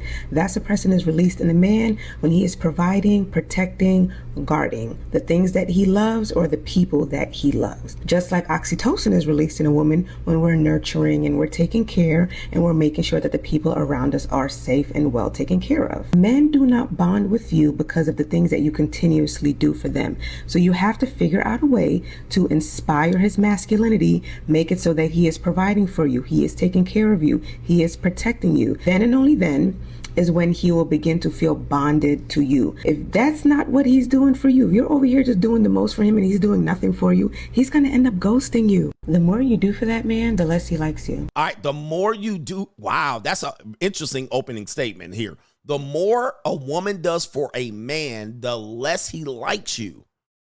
Do you agree or disagree? She brought out a lot of pseudoscience and norepinephrine and vas deferens and whatever the fuck she was talking about. I kind of was typing, so I didn't hear the entire thing. So the basis of it, the more a woman does for a man, the less he likes you. Men don't bond with you through the things that you do for them. Men don't bond with you for the things you do for them. So cooking and cleaning, they don't bond. All right, no. They only bond when they do things for her. So if you pay a bill and you support them and you feel like you're contributing, you pay her phone bill. She broke her phone and she says, I broke my phone, daddy. All right. And you say, all right, I'll buy you a new one, daddy. Okay, daddy. I'll buy you a new one, baby girl. And she's like, okay, thank you, daddy. All right, what do you think about that one? There's some people here. It's not a split poll, but we got 88% people say they disagree with the first woman, all right? It is that she has it backwards. I'll play a little bit more just so you can hear it again, just in case you want to hear it again. Men bond with you through the things that they do for you. Men bond when the vasopressin hormone is released. The vasopressin hormone is the male bonding hormone. All right, so men bond by doing things for women. All right, that's why you might get sprung and you might think the woman is saying, hey, daddy, I need some shoes. Can you help me? And you say, I'll help you, baby girl. Okay, daddy. And then you bond to her. You get sprung. Not when she opens her legs, not when she cooks and cleans. Do you agree with that? Man, that's a tough one, man. 88% people, we'll just call it on that poll. 88% people disagree with that one. Okay, anyway. All right, shout out to her. Nice try. We'll end that poll. All right, let's go to the next one here. We got several videos, so be patient with me. Plus, I got to type a poll in. We'll end that poll. This guy says buying a house is not the American dream. They tricked y'all into slavery. All right, so let me see right here. Very controversial take. Let's let him go ahead and spit. Hey, I know I'm finna ruffle some feathers with this one, but y'all hear me out. Finna make somebody mad. Just because you bought a house, just because you decided to get up and buy a house, that does not fucking impress me. But instead, how you bought the house will impress me way more than just saying that you got a house. All that says to me is, hey, I got a house. This is how my brain works. Somebody say I got a house. They're young, 20, 30, whatever the fuck it is. Now we already know the statistics. 80% of Americans are in debt. You know, majority of people only make 40 grand a year. You know, yada yada yada. We all know the fucking numbers. You buying a house says to me, I just put myself in a position to where I have to keep a job and maintain a job for the next 15 to 30 years of my fucking life. Because when you sign up for that mortgage, they're going to ask if you want a 15 to 30 year mortgage. That's heart-wrenching to me, knowing that they already taken away pensions. Pensions is not going to be here to help your ass. Social Security is not going to be here to help your ass. All this shit that our parents and grandparents got, they just not going to be here when we get older. So you got to think a little bit smarter. Why would you take all your money out your account that you've been saving up for years to go buy a house? Which is what you should have did instead was go get a 2, 3, or 4 unit and got that building and use the rents from that to go purchase your house. So now that's paying for your home instead of you paying for your home out your pocket. Your rent's due, motherfucker. All right, so this is the old Burr, the old buy a 4 unit, live in the front. Gary V, it's not Gary V, Grant Cardone, don't buy one door, don't own one door.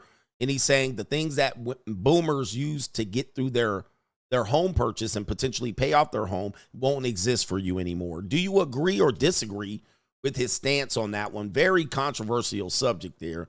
71% people say they agree. All right, 30% say they disagree. That's going to be a touching point for a lot of people on that one. All right, so I get people who agree with that, and I get people who disagree with that. It's basically your mindset and what your own personal needs are. It is not applicable to everybody. All right, agree or disagree. We'll end it on that one. I know if you're behind, your vote will not be cast because we're moving on. I got so many videos. People overwhelmingly agree with that one. I would say overwhelmingly. Next person here, this guy right here. Is this his name, Alex or Mosey? I didn't know that was his name. All right, I see him all the time.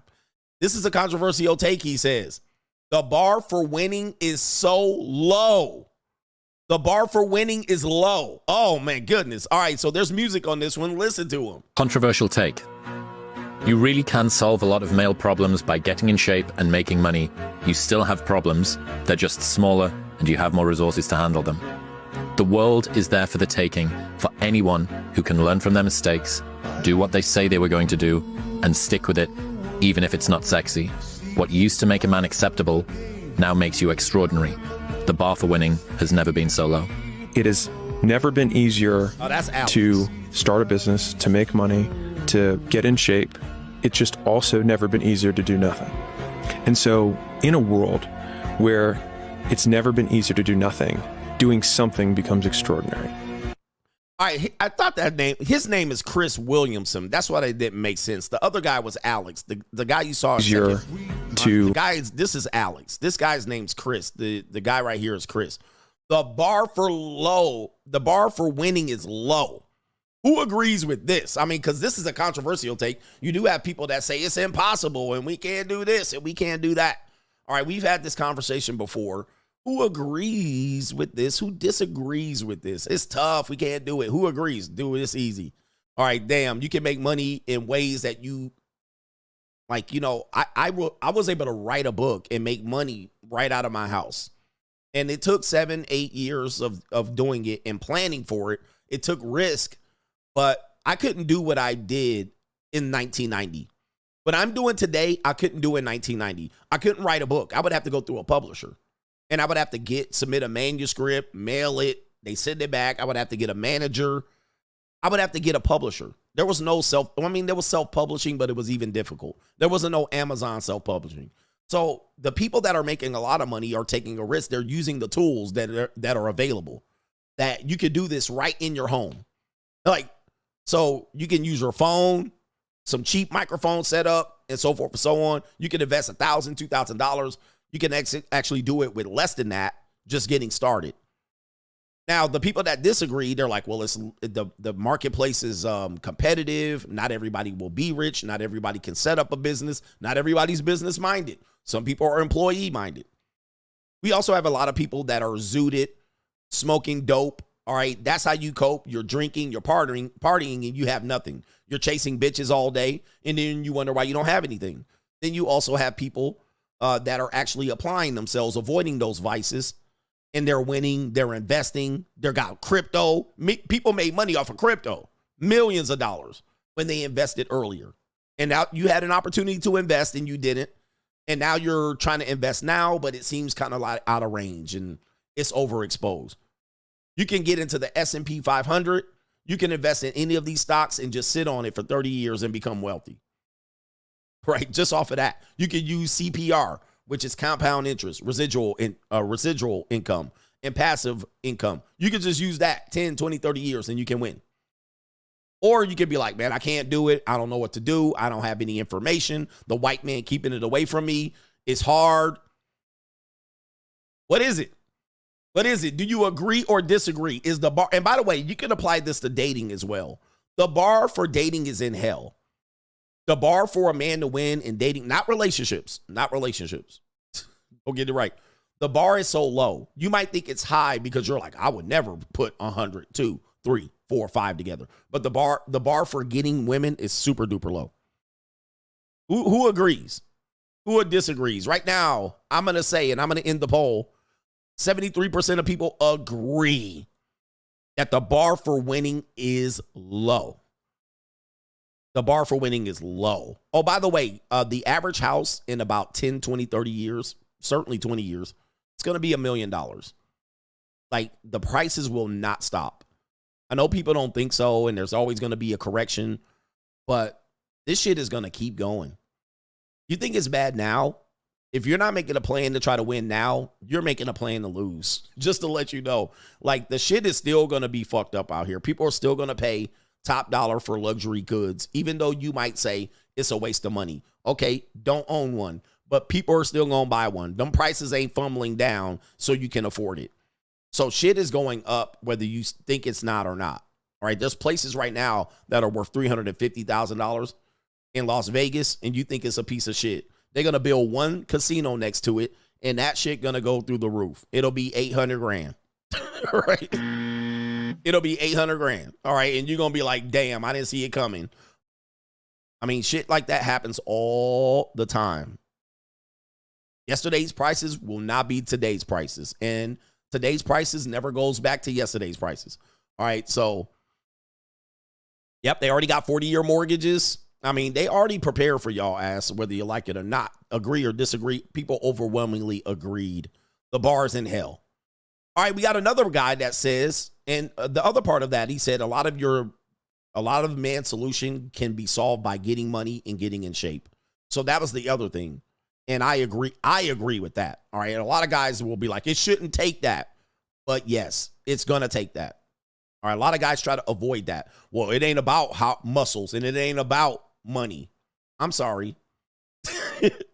I don't agree with that. And I never did. That is going to separate the winners and the losers.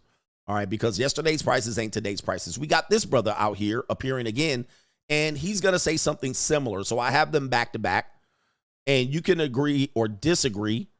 And let's play the video right here. When a man has no money, he has no respect from his wife. Very few women, and that respect has a limit. Somebody rightly said that you can feed a woman for 7 years, 50 years, but if she feeds you for 5 months, the whole world will hear.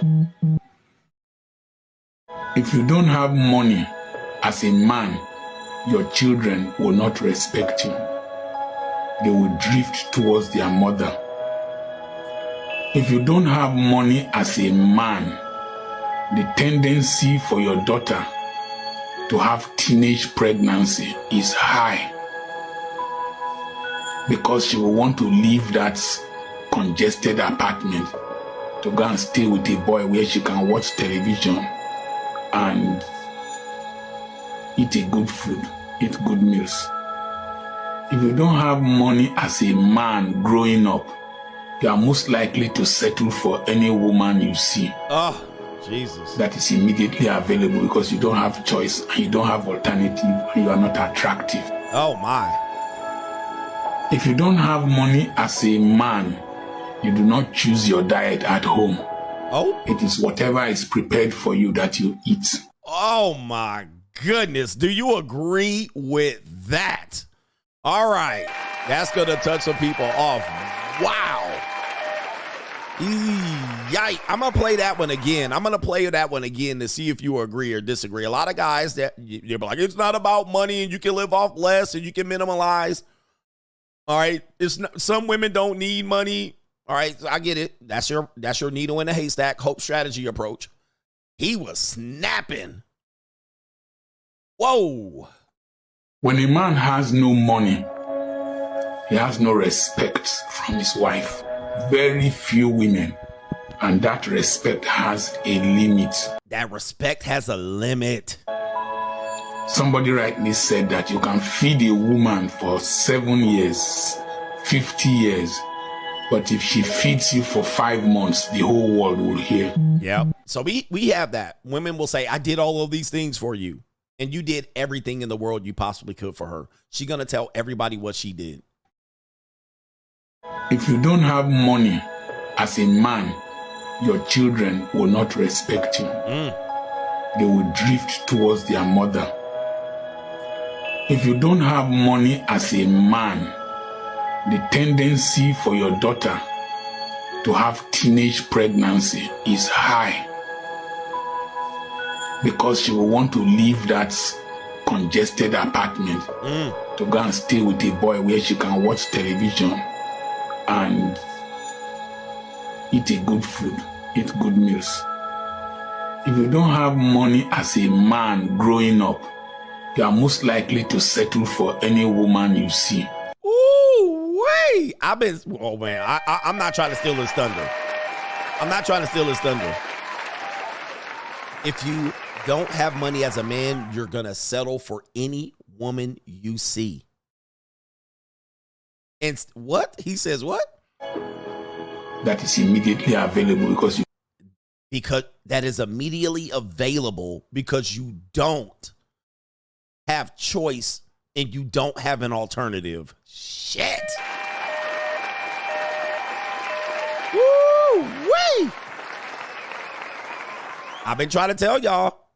Not me, coach. You don't have choice and you don't have alternative and you are not attractive.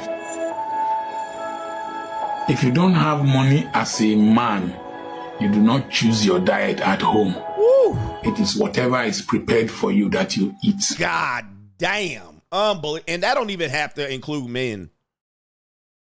He said if you don't have money, you don't get to choose your food. You have to pick from whatever is prepared for you. That's why most people are fat. They don't have the money, so they choose whatever is prepared for you. This is socialism 101, by the way. This is socialism 101. All right, god dang. All right, so people overwhelmingly agree for him. 92% agreed with that brother. Man almighty, I hope this is helping you guys money mindset wise. Now, this woman's going to say somewhat the opposite. All right, we got an old Russian Natasha. All right, she's basically going to say, don't marry a rich guy. All right, so marrying a rich man, and she would know with them flapjacks. Look at this. Oh, my goodness. All right, here it is. She says, don't marry. Why you shouldn't marry a man with money. That's why you shouldn't marry a rich man. This is how men are wired when it comes to money. Men identify their own value with how much money they have. And if in a relationship a man has more money than a woman, he automatically thinks that he has the prime decision-making authority. And this is where the problem is. When you meet a man who has a lot of money, you automatically assume that this man will be able to give you a lifestyle that will make you feel safe. Because now you will never have to worry about money again. But you're forgetting one thing. Just because he is very rich, that doesn't mean that you automatically are rich as well by marrying him. You know, in the old days, the only way for a man to survive was to go out there into the world, kill a lion and bring it home so that the family had something to eat. And while that made a man feel powerful then, nowadays every man feels that he needs money to survive. So the only way that you are actually going to be rich as well is if your husband is willing to give away a substantial amount of his wealth to you. But to him, that is the same thing as giving his power away to you. This is why you shouldn't marry a rich man. This is how men are wired when it comes to money.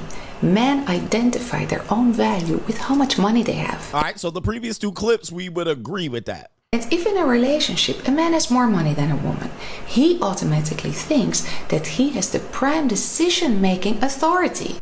All right, so I disagree at that point. I mean, what she's saying is just because he has the money, he doesn't have the prime decision-making authority. Now, that's cuckoo. All right, that's cuckoo at that point. Hey, man, if money and the power. Everybody knows that. So she's trying to come in with these soggy titties and be like, well, I get to have a decision too. Baby, hey, man, listen, money, power, respect. So she's trying to say because I have the punani, look at this. Look at this. She got the punani that she can make decisions as well. And this is where the problem is. When you meet a man who has a lot of money, you automatically assume that this man will be able to give you a lifestyle that will make you feel safe. Oh, I mean, I disagree. That's the point. Because now you will never have to worry about money again. Okay. But you're forgetting one thing. What? Just because he is very rich, that doesn't mean that you automatically are rich as well by... That's I don't know, man. That's not, dude, this is not a good way to teach women how to. So what is your point? This is, again, you're trying to say be in a partnership. A partnership is a better position for the woman. She's trying to probably vouch that don't go for a rich guy, go for somebody on your level, equal on your level, so you can have decision-making power, and I guess you can build wealth together. I don't know about that one. I think she's reaching, which 77% of people disagreed with her. She only, the difficult part is she made some good points. She made some incredibly horrible points. So I overwhelmingly disagree with what she's saying overall. The overall message, I disagree with. All right. Some part of the messages I do agree with. All right. We're going to get all racial up in here. This guy says he doesn't want Kamala Harris, and he's going to give his reasons why. All right. On agree or disagree. And let's start with this guy right here. You would do. If I was the president, the first thing I would do, I ain't gonna lie, I'm black and I'm proud, but I hate niggas though, I swear. I gotta find a way to put a restraint on some niggas, I swear to God. Cause like niggas be geeking, like a lot wrong with our country because of niggas. I swear to God, every other culture look out for themselves. Niggas be geeking. Like niggas are the reason why America is the way it is. And white people too, no bullshit though. But niggas be geeking though, for real. So I gotta do something about the niggas though. I gotta keep them in line. I gotta keep them in line, bro. We gotta make some laws for niggas. No bullshit. Strictly niggas. Niggas. That's what they first. Niggas first, and then everybody else. Okay. All right. So do you agree with what he's saying here? He said ninjas be geeking. All right. And niggas are the problems in America. All right. So, boy, this is people going to be irate with this. Is he preaching? Is he speaking facts? I'll play it again. Let's see what he's got here. What you would do? If I was the president, the first thing I would do, I ain't gonna lie, I'm black and I'm proud, but I hate niggas though, I swear. I gotta find a way to put a restraint on some niggas, I swear to God. Cause like niggas be geeking, like A lot wrong with our country because of niggas. I swear to God, every other culture look out for themselves. Niggas be geeking. Like, niggas are the reason why America is the way it is. And white people too. White people too. No bullshit though. But niggas be geeking though, for real. So I gotta do something about the niggas though. I gotta keep them in line. I gotta keep them in line, bro. We gotta make some laws for niggas. No bullshit. Strictly niggas. Niggas. That's what they first. Niggas first, and then everybody else. Oh my god. You would do. All right, man. Oh, the humanity. All right. Do you agree with the Baltimore homie right there? That's a tough one. That's a hard pill to swallow. Yes, Chris Rock. Chris Rock said this 20 years, maybe 30 years ago. All right. Seems like maybe 20 years ago, but it might have been 30 years ago. Who agrees with that gentleman there? I didn't say it. He said it. And I'm asking you if you agree. All right. That's all I'm doing here. All right. Overwhelmingly agree with this one. 87% overwhelmingly agree that the 13% committing 50% of the crimes and victims of 50% of the homicides, they're the problem. Oh, no. All right. That's what they said. Oh, the humanity. That's what they said. People overwhelmingly agree with that. All right. Next one right here. This woman says polygamy benefits women. Monogamy benefits broke men. Oh, my goodness. Man, people got some strong opinions on Al Gore's internet. All right, so woman says polygamy benefits women. Monogamy benefits broke men. Oh, my Lord. You thought I was lethal out here. Where are y'all getting these clips from?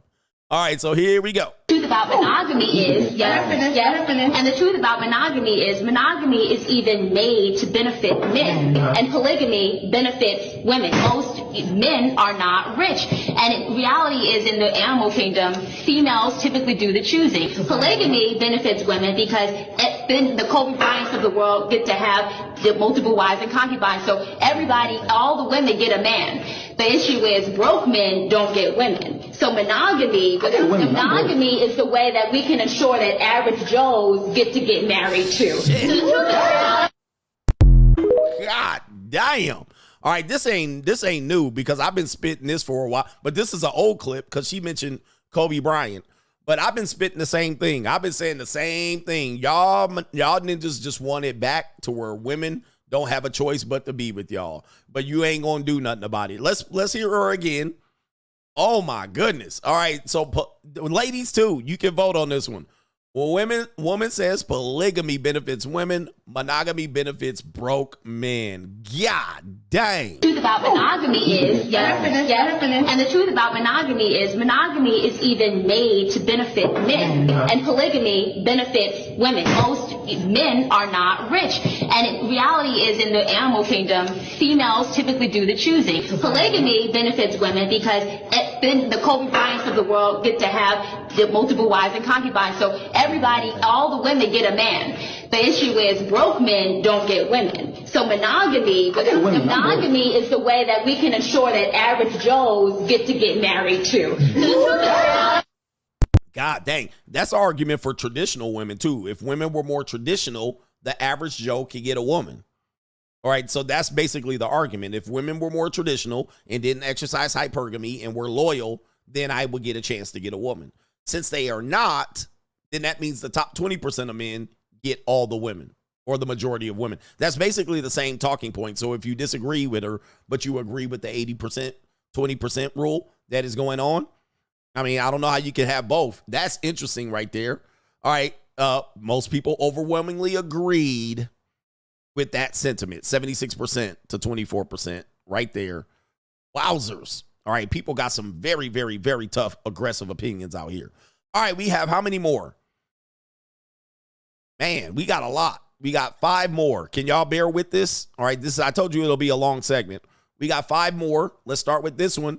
This guy says, black people make too many excuses, but that's not the thing I want you to agree with. The thing I want you to agree or disagree with is he's going to say the fatherhood narrative has been wrong, that the mothers have caused a lot of the trauma to the children. All right, so here he goes right here, and sorry for not giving name credit here, but you guys see their social media. Listen to this guy. Where do you feel the black race went wrong at? I don't know, man. That's on them. We not finna keep blaming. First off, we never questioned the mothers in the family. We never questioned them hoes. We don't know who they are. The man's story in all our family gets erased.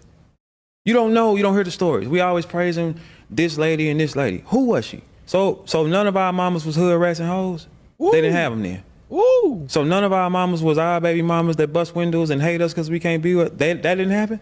I think that men take the brunt of like the blame when it comes to broken households in general. Yeah, but we don't want to leave. Why the fuck we want to leave? We don't want to just get up and walk. But them hoes is a lot of time unbearable, man. Mm. It's like they're designed to lie and take advantage of you. It's like, nah. I do, actually. I feel like because people that I know, like, where do you feel the all right, so hold on. Black race went wrong at?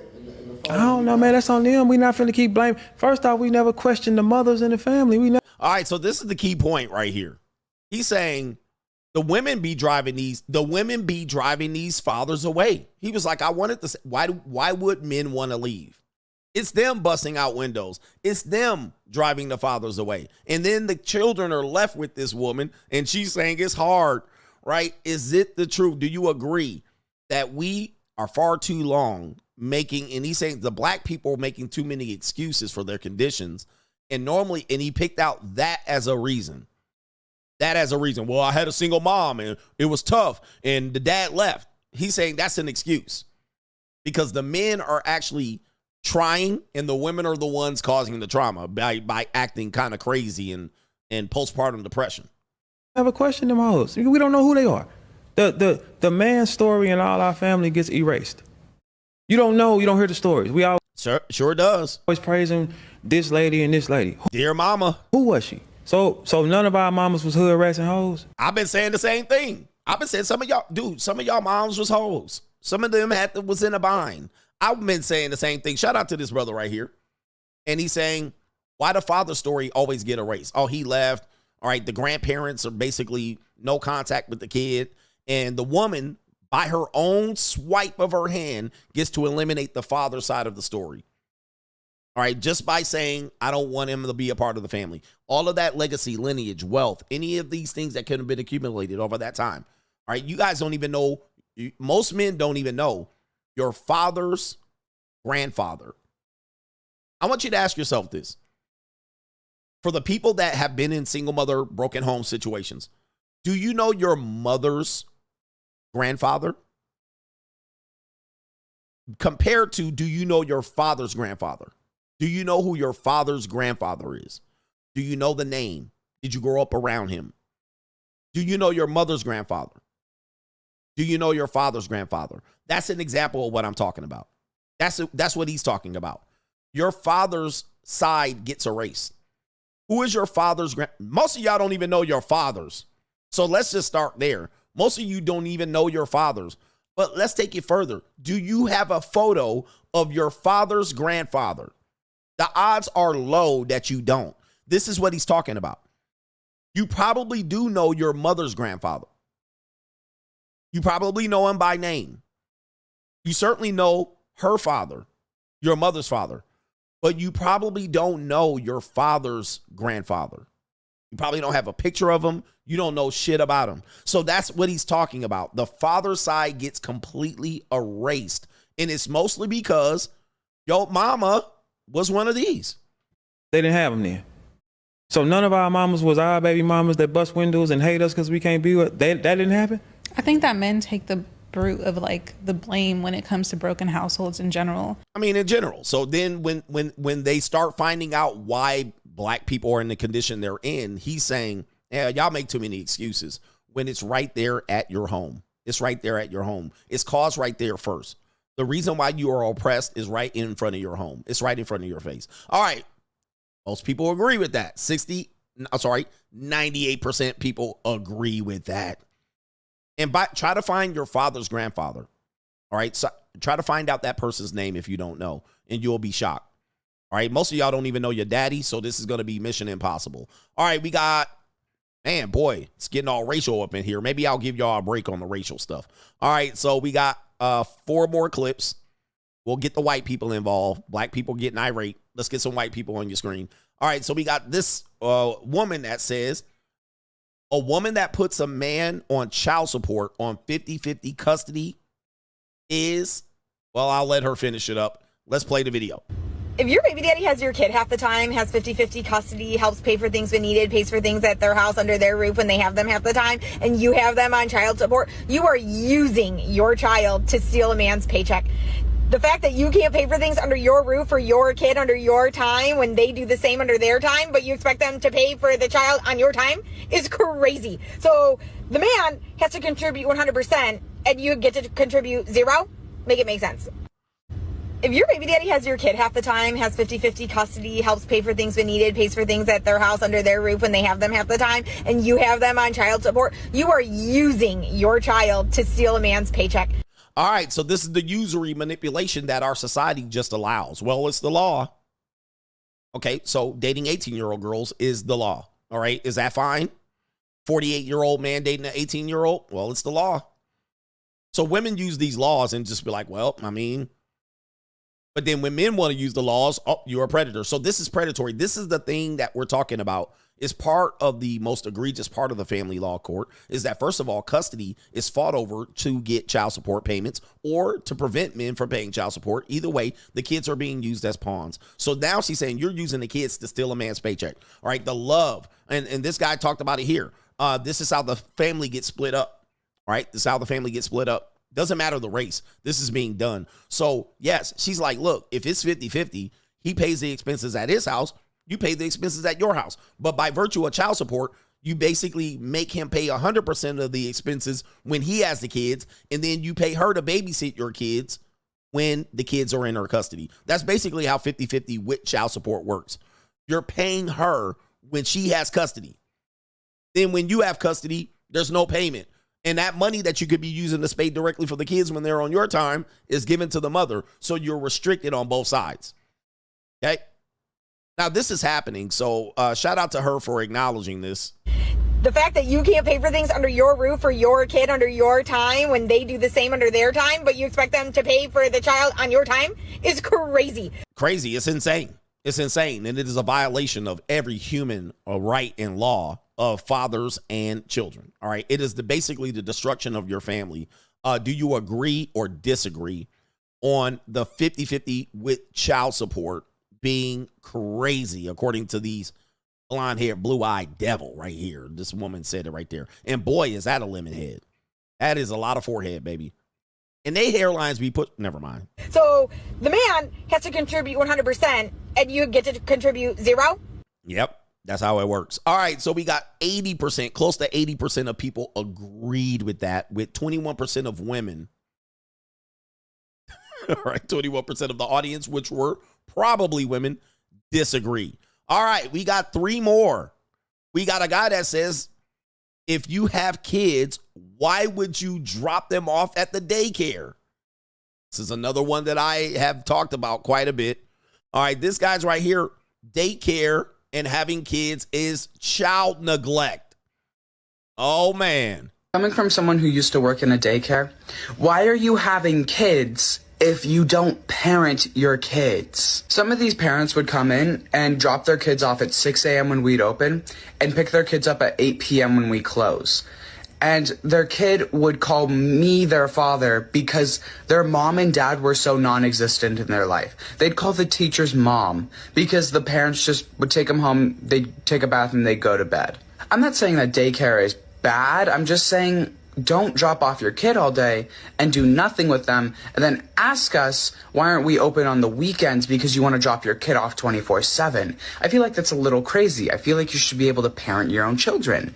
It feels like you're treating your kid like a pet almost. Like you wanted them in that exact moment, but then things got difficult. You had to do your job. So you hand them an iPad, you drive them to daycare, and you tell them bye. And you have no idea how much this kid talks about you when you're gone. Your kid could literally be like, oh, my mom plays on her phone all day, but it's okay. I still love her. I've had conversations with like 4-year-olds like that before. It's crazy what they believe. And it's actually so sad that you leave them like that. Like, you have to parent your kids. You can't just drop them off at daycare 24/7. Coming from... All right, shout out to him here. We actually have Susan Banker is in the space. You can subscribe to her channel, talk about daycare was not the primary option. It was never considered to be used as the first option for child raising. It was supposed to be the last option. Unfortunately, today, we have, you lemmings, we look at daycare as the first option. Okay? We look at it as, okay, I have kids. First thing you do is daycare, where you have a village, relatives. All right, you have your stay-at-home mom. You have a whole bunch of options prior to that. But because two people are working, the two-parent trap, the two-parent income trap, we look at daycare as the first option. All right, and then the daycares immediately raise their rates, and people say daycare is expensive. Again, people are morons. The reason why daycare is expensive is because people make daycare the first option. And everybody knows the first rule of daycare is teacher to student ratio. All right, so if you have people pushing all their kids into daycare, then that means they have to hire more daycare workers. They cannot have a scenario where there's 20 daycare people, daycare kids and one teacher. So the more kids that are in there, the more people that have to hire. It's simple math in economics, but people are ignorant, right? So then they say, why does it cost so much for daycare? Well, it's not price gouging. I have to hire more people, and people tend to use daycare as the primary option to take care of their kids to go to work. Well, I got to go to work, so what do? This is, again, people are morons. I mean, they don't really think things through for themselves. They think of how they can get rid of their responsibilities and push it on to someone else. But you decided to have those kids. Like, nobody made you have the kids. You decided to have them and keep them. You also decided to work your job and so forth and so on. So the decisions were yours, and you making them everybody else's fault. So the people that they hire, they got to take care of your badass kids, but make $10 an hour, right? And they got to. So this is what we're doing here. So do you agree or disagree with the idea that child daycare is actually child neglect? And many times, yeah, dude, the mother can pick the kid up at 3, but they'll let the kid stay in until the last available moment at 6. Well, they can stay there until 6. I'm like, do you even want to be a mom, you jackass? Get off of work and go pick your kid up. You're off of work at 3. Go pick your kid up at 3. No, they sit in there until 6. So that's what she's saying. He's saying right there. Shout out to him. 89% of people agree with that statement. Okay, damn, we're going to get through this segment here. We have down to the last 2.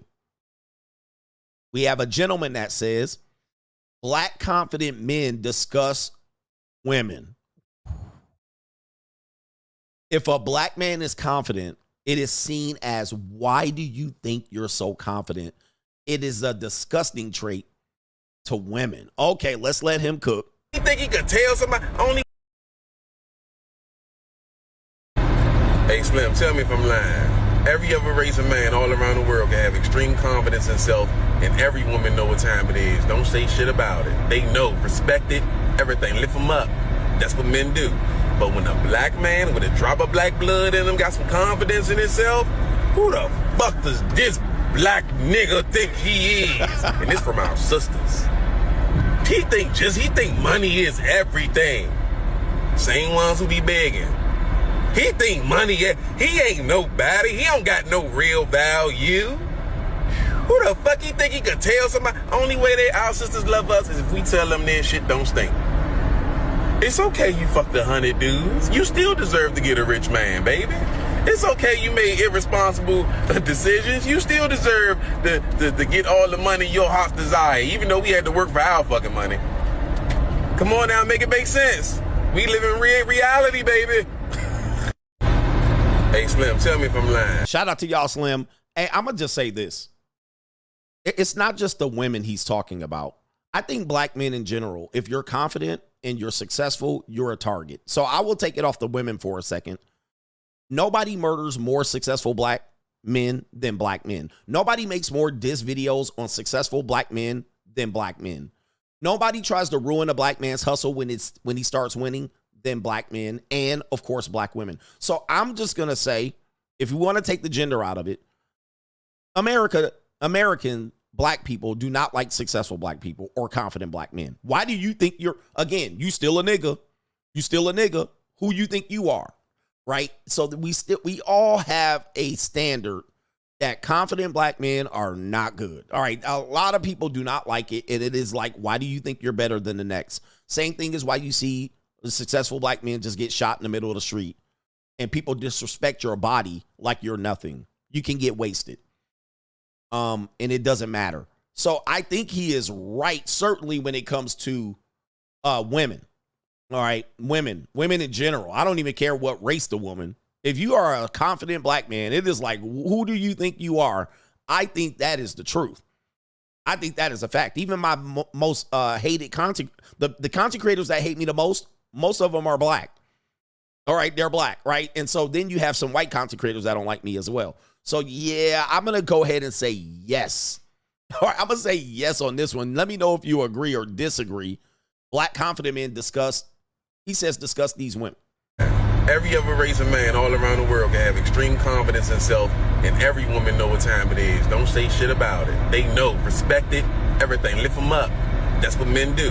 But when a black man with a drop of black blood in him got some confidence in himself, who the fuck does this black nigga think he is? Ooh, man. All right. I tend to agree with this one. I'm going to say I agree. He said, who the F to this black nigga? Oh, my Lord. Shout out to people that love me, too. Shout out to the black men and white men and men across the world that love me. Yes. All right. But there is a competition there related to that, especially with men.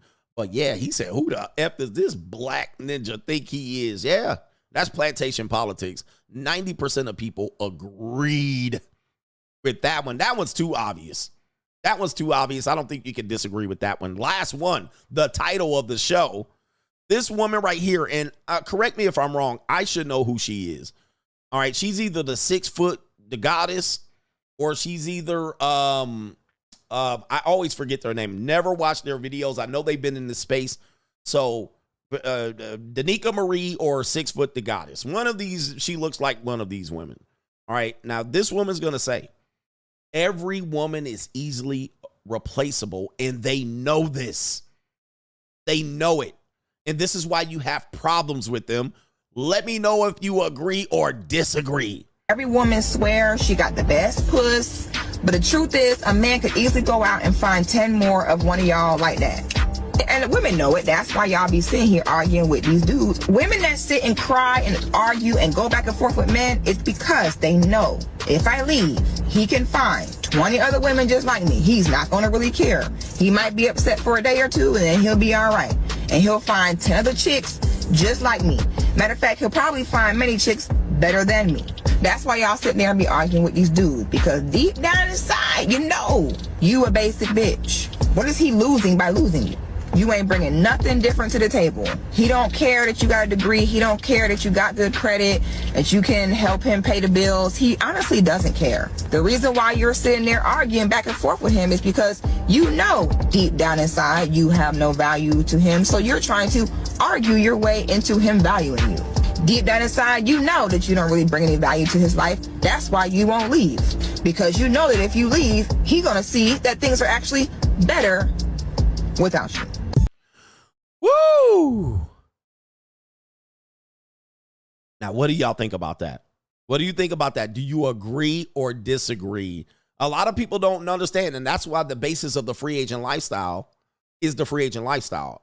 Once you realize you can get a break from them and you leave, like that's why they get y'all to be constantly trying to do shit and prove they love and prove your love to her. Baby, you the best, you the best. Once you realize you can get off that hamster wheel and you get 6 months of peace and quiet, you'd be like, what the fuck was I doing? As a matter of fact, I said this the other day. Most of you guys got girls that sent you right to the red pill that are busted, broke, disgusted, average, plain James, Becky, basic bitch, slump buster, booger wolf, knock knee, cockeye, buck tooth. You would be embarrassed to show me the woman that made you pick up CGA's red pill book. You would be embarrassed. And you've been with better women and better women that sucked you off way better than that woman was doing. And the minute you walked out and got some damn space, you was like, wow, I would have missed all of this dick sucking out here. I would have missed all of this good prime punani. I would have missed all this junior college. What the hell? You would be embarrassed to be put up a picture. Show me a picture of the woman that sent you to the red pill. You'd be embarrassed. Big back, hungry, you'd be embarrassed. But at the end of the day, shout out to you. You guys said that it was 6, the goddess. All right. She's saying that that's the case. And the reason why they're always trying to get you to prove your love and prove something to you, they're distracting you. They're distracting you from the real opportunities, your lifestyle, your passport opportunities. They're distracting you, and they're keeping the attention on them. Oh, baby, you the best. Baby, come back. Bruh. Bruh, she is right on that. All right. Even a broken clock can be right twice a day. All right. But she's right. She's right. You agree or disagree? Let's listen to it one more time. All right. Let's listen to it one more time. Every woman swears she got the best puss, but the truth is a man could easily go out and find 10 more of one of y'all like that. Like that. And especially if you're have any value as a man. I mean, it's super duper easy to find women replaceable. And by the way, dude, if you get, I always tell you guys, get 10 good looking women. You will get over good looking women. You would get over them. You would be like, and why do I say that? The reason why I say that is that once you have 10 good looking women, you're going to realize that you spent 5, 10, 20 years trying to get to that. And it ain't the answer. It's not the answer. It wasn't the answer.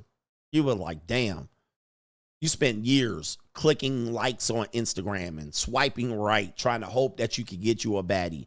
Get you 10 good looking women.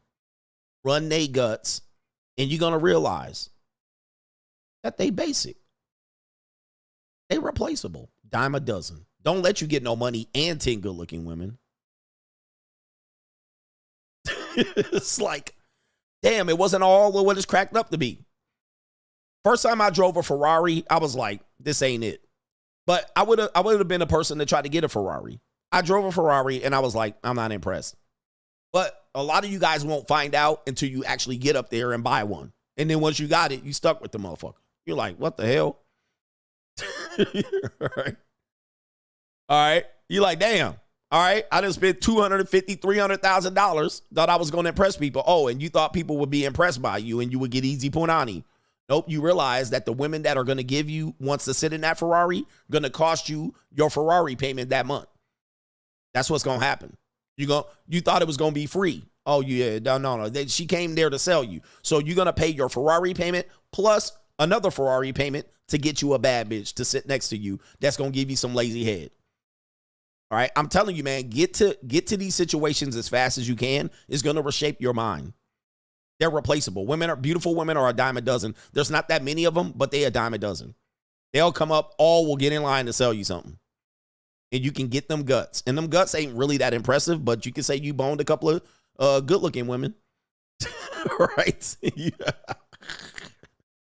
And women know it. That's why y'all be sitting here arguing with these dudes. Women that sit and cry and argue and go back and forth with men, it's because they know if I leave, he can find 20 other women just like me. He's fast, quickly. Not going to really care. He might be upset for a day or two, and then he'll be all right. And he'll find 10 other chicks just like me. Matter of fact, he'll probably find many chicks better than me. Now, let's just stop right there. Let's stop right there. There's a lot of women that believe that they're they bring a lot of value to men. Now, I'm going to just tell you, I've dealt with a lot of women, and I don't mean this to be rude. Y'all don't really bring much difference one to the next. I'm not trying to be rude. Don't tell me it's just the girls I dealt with. Pound for pound, there's not much difference. Now, the difference is how fast this woman will ruin me versus what she's bringing that's basic. And I'm trying to be flat out honest about it. Can this woman ruin my shit? Versus can this woman not fuck things up and keep it basic? That's where the difference is. In terms of value, we treat it wrong. We think the woman's bringing us value by doing something basic, and that the other women are doing something wrong, which is the opposite. Most women will ruin you, and there's only a few that will do the basic shit and not fuck it up. They don't do above and beyond. There's not many women that you're going to have access to that will do above and beyond, and that's the honest to God truth. That's the honest God truth. They're not doing anything life-changing and any of that. I mean, having your babies is one thing, but yeah. Other than that, they're doing the basic stock factory issued basic shit. You, on the other hand, think they're doing something extraordinary, but that's compared to the other women that are here that are ruining you. All right. Anyway, that's the oh no. Man, that's the real deal right there. It's crazy. Looking at this real quick. All right. So anyway, that's what we doing around here. It's okay. It's okay. It's all right. It's okay. All right. So anyway, that was that segment. Overwhelmingly, 97% of people agreed. And shout out to the ladies right here. You know, you hear these shows. I'm just trying to give y'all the cold, hard facts and the truth and how I see things. It is really what it is. It's really what it is. Most women don't do very much. But most women fuck it up for you. They're going to mess it up for you. And that's where the difference is. Most women will mess it up. We're going to get to that when we get to the conversation about this on the main event. We got another part of the segment. We still got another hour. Thank you for the contributions. Let's get to the contributions. Coming up next, we have CGA shooting weapons. All right, here we go right here. Oh, no, coming up next, we have stay-at-home moms. Do they deserve to make $200,000 a year for doing unpaid labor in relationships? We got that coming up next. Hit the like button, Chairman Mo. Good morning, CGA. All right, this is a long message here. Okay, but let me see if I can get down to the brass tacks because I can't read all of this. But he's talking about the colonial, basically the Boston Tea Party. He was talking about the problem with, okay, this is a history lesson. I can't read all of that, but shout out to you. He was talking about the taxation related to the history lesson for tea. He says the founding fathers saw that there were what was coming and they decided to revolt while they could, or else the banana would be shoved up the tailpipe. The normies are too dumb to figure this out, and the NWO deliberately left this out of the book.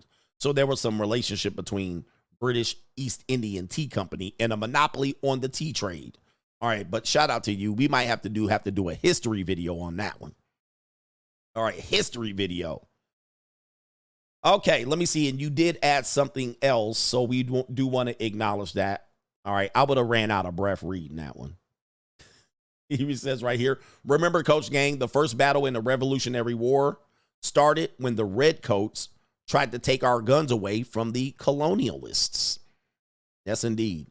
And who was the first man to die in the Revolutionary War? This is supposedly in your history books.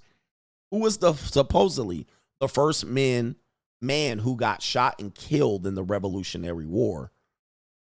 All right, let's see if you guys got that answer. Some of you ninjas is Googling it right now.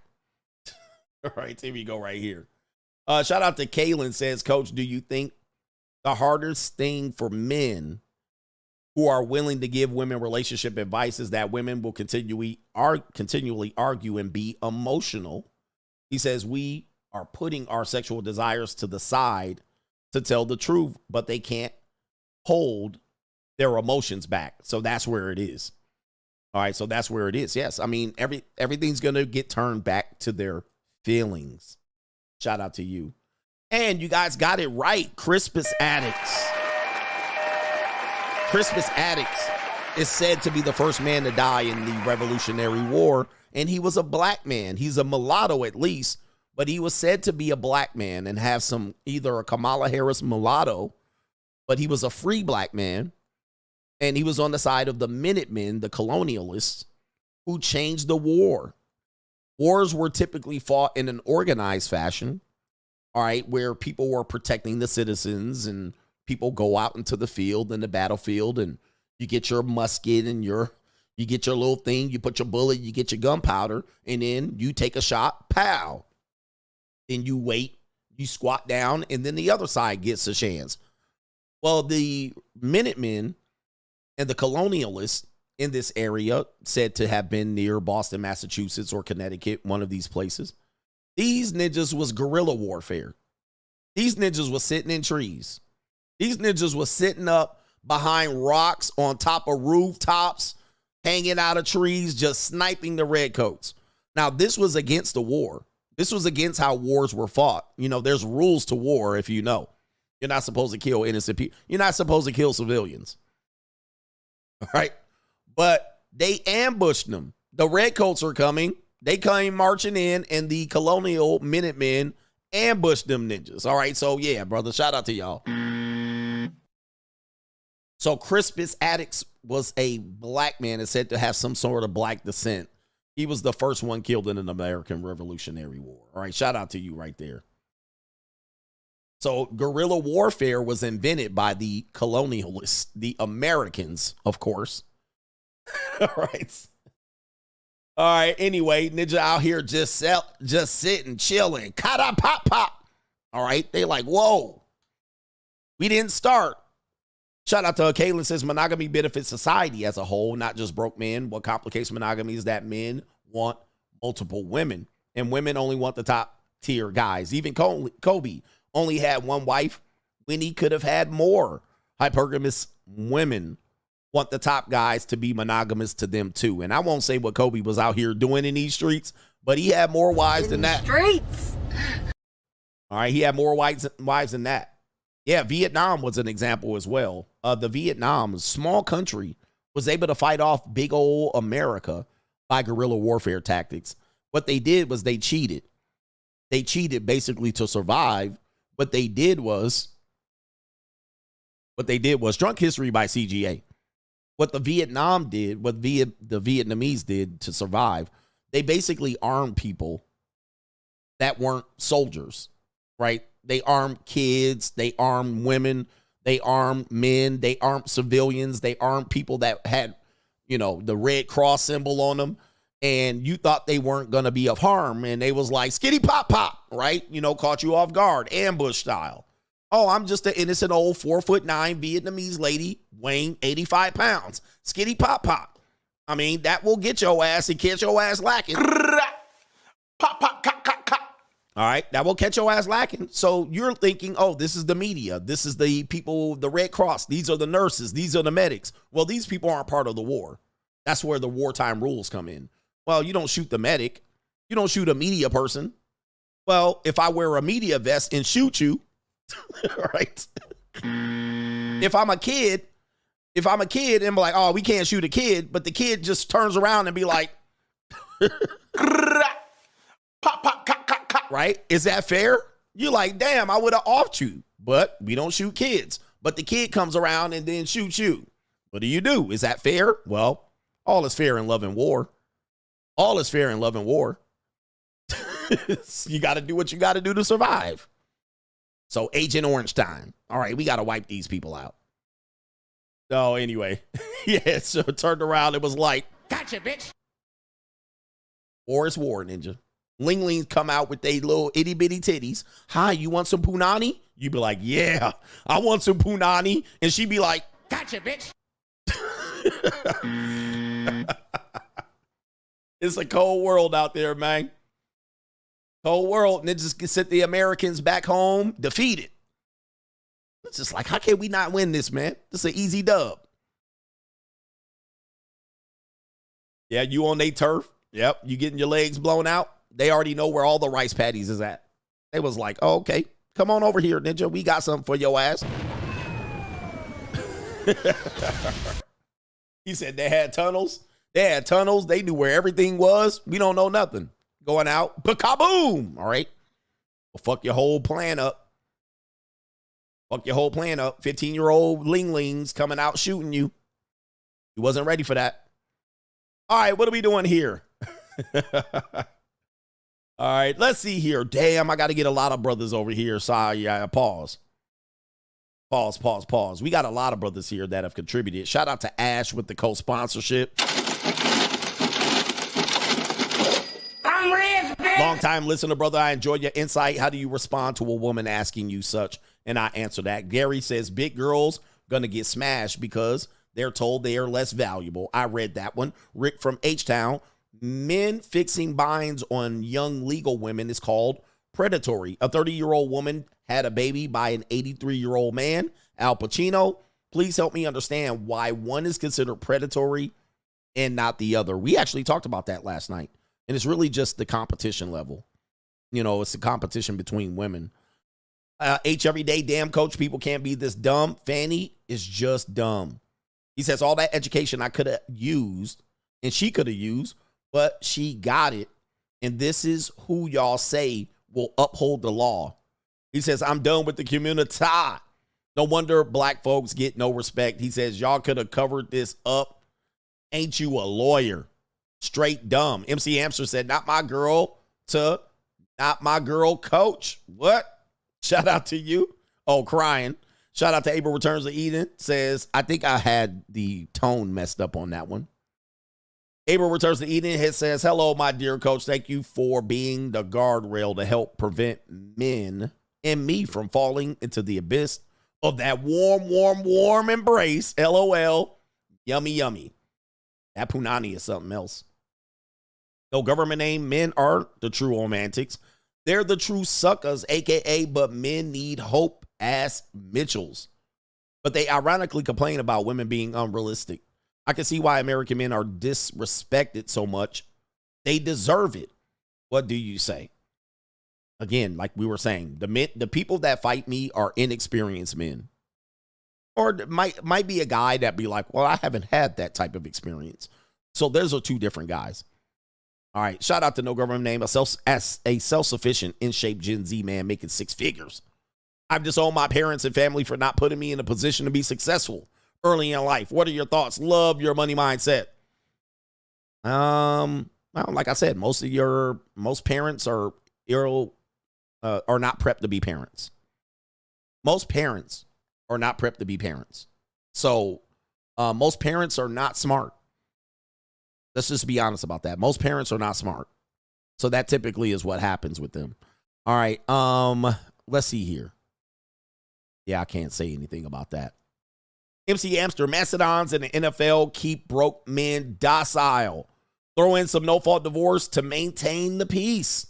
The NFL, ooh, that's a tough conversation. Face facts, monogamy benefits broke women also. You can't divorce and child support a man in polygamy. In a polygamous household, the children stay under the man's authority. And also, if you have multiple children by multiple women, which would be polygamy, polygyny, and or baby daddyism, the one thing the woman can't do is take that kid. She can take that kid, but it doesn't hurt the guy as much.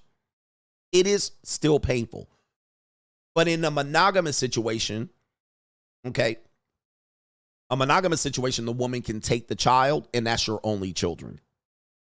So you only have children through that one woman. That is a power move for her. She can remove those kids, and you have no kids left. In our civilization, this one thing alone has been one of the biggest changes since, what did they call it? Tender doctrine. Tender doctrine has changed the world because men can only have kids through one woman. That woman then exercises that power against you. And then as a result, you cannot either start another family, or you find that you're spending all your time trying to get access back from those kids. So it's painful. Yeah. It's painful. So that's where the control is. Yeah, somebody's got to have control. Cali West, I knew my father's father, but never met my mother's father. My mom's father moved from Jamaica to Pennsylvania to avoid child support. After he died, my grandmama tried to get his Social Security number to claim his benefits. Watch out, fellas. These foreigners know U.S. laws. Shout out to CGA and the Coach Gang. What an evil world out here, brothers. This is crazy. People out here nuts. It's an evil world we live in. All right, but as Angry Man says, with children, you can have another one just like the other one. Like, I can have 30 children in 1 year. Now, I wouldn't do it, but I can have as many children as I can in a calendar year. Like, if I started today, in 9 months, 10 months, I can have 30 children. If I wanted to. That is the power of the man. But we have been more or less regulated, told we're not powerful, made to feel bad about ourselves, taking away our dating options, right? I mean, most of us, like, we're told that we're weak and we're not, but we're powerful. We're fucking Superman. Like, we're Superman to women. And in a sense, you don't believe that. And when you don't believe that, guess what happens? You think you're less than. But then when you start taking that power back, all right, I'm going to pick a mate that's suitable for me as long as she's of legal age. That's taking your power back. And they try to make you do it. No, you can't have a mate. They'll tell you this. The mate shouldn't be any younger than half your age plus 7, which is the dumbest shit, simp math I've ever heard. Where does that make sense? There's no biology related to that. There's no science. There's no data, statistics, moon stars, quasars. There ain't no goddamn Lucky Charms. There's nothing that says that is a suitable way to date. Instead, we let society put these clamps on you. The minute you say, nah, fuck, you ain't gonna let me do that. AKA, same thing as Cam Newton. I'm gonna have as many kids as I could possibly have, and I want more. They be like, Ree, you're the problem. Nah, fuck that. I can do what I want to do. I'm worth $75 million. I can do it how I want to do it. I'm taking my power back. I'm not putting all of my children in the hands of one woman that can take them all. You see what I mean? That is power. That is the power that you can take back, but you can only stand on that square if you're confident and or wealthy and or highly valued status or whatever it is.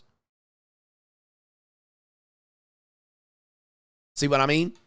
But when you fall in that trap, they restrict you. And then you will find that restriction is basically your prison.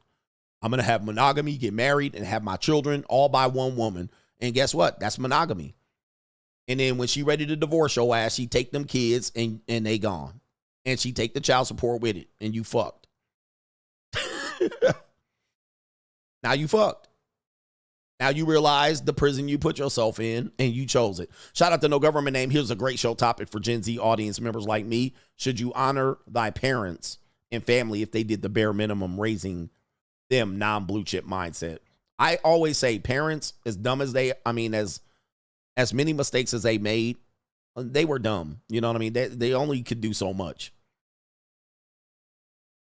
Shout out to Max.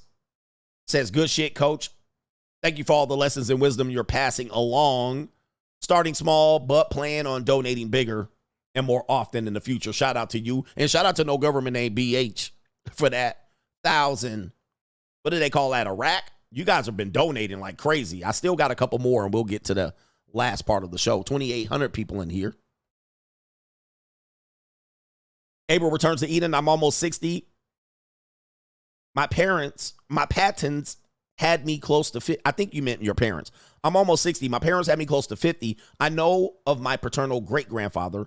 He was on the colored side and was born in the 1850s and was a slave in Virginia. It is what it is. Yes, indeed. Did you guys know that many Americans here, even black Americans, are only at best not even close to 70% black? 70%. That's because we've been here 400 years and even more. Most of us are racially mixed. Most. Shout out to our brother, No Government Name. It seems Western society in general hates confident, successful men, especially American Bama mindset Mitches. This is why wealthy people live away from the plebes and auctions and thieves, and they get behind gates. Every day, yes, I'm being confronted by this very issue about being a confident black man. It's like I'm ostracized in society, almost like being in purgatory. But I don't cry about it. I continue to move forward and win. It's lonely at the top. No friends is better than bad friends, and enemies justify your successes. They do. If nobody hates you, you ain't done much. Abel returns to Eden. The free agent lifestyle is the only cure for racism from within and without. Point blank stop. It is. It's the cure of racism. The free agent lifestyle is a cure for racism. Because this is the only philosophy that is not racially based. All right. And that's almost impossible in America. So you can be of all races, creeds, colors. You can even be a woman. There's some women free agent lifestyle women in here. All right. But it's not racially based. It's not predicated on race. It actually takes away race. All right. Last couple, and I'm going to get back to it. No Government Name. Most of CGA's haters can't even get 1,000 live viewers in an hour just for them. But CGA easily gets 3,000 live viewers with YouTube suppressing his real viewer count. Play the victory lap for yourself. Not only that, I see people with bigger channels than mine. They can't get 1,000 people on their main channel. Last night, we had 1,300 people concurrent. People judge it by their concurrent views. We had 1.3K on my third channel. I want you to think about that. There were people live at the same time on their main channel, and I was equaling that on my third channel. Like the third largest channel I have, we were eclipsing people's largest possible totals on channels that got 500K, 1.5 million, 750,000. And they watching me. Like, that's wild. And I look at it and say, damn, I've been doing this for the last 3 to 5 years, completely suppressed, shadow banned, demonetized, and we still out here winning at the end of the day. And that's a testament to you guys and all of that. Last one, and then we'll move on. Taylor Gang in the building says, the only reason I know my great-grandfather is because I did months of detective work on Ancestry. I showed up at a Thanksgiving and started dropping nukes on my woman-washed family history. Ish got real, and I haven't been back since. Shout out to you, man. Congratulations, man, for men taking a stand for the men in their family. Okay, most of you guys thought you had an absentee mother. Sorry, most of you guys thought you had an absentee father. You only had a bitter baby mother. They got fake numbers. Yeah, they got fake numbers. I mean, it's apparent. All right, but most of you guys thought you had an absentee father when really you only had a bitter baby mom. That's all you had. And that guy even said that. Most of y'all had bitter baby mama. So give your fathers a chance. All right, give your fathers a chance. Go when you become an adult or 15, give your fathers a chance. You will realize that your mother was the one who limited you in your life options. More than likely. They're the ones that limited your life options, not your dad. Okay, and some dads out here wasn't shit and, oh, they beat me. Most of the time, he wasn't a bad father. He just wasn't a good husband. He wasn't a bad father. He just wasn't a good husband. He wasn't doing what he needed to do for the mother, but he was willing to do whatever he wanted for the kids, and that wasn't enough for her. So that's why she kidnapped the kids legally against you. This is more likely than not. Let's get back to this part of the show. All right, and you can't deny this. This is so apparent. It's plain as the nose on your face. Listen to this right here. This is where we're getting into the psyops of American women. Somebody said this yesterday on the Ask Coach Greg Adams channel, and he said, well, I had a girlfriend, but guess what was happening? I would come home, and she would be saying some weird stuff.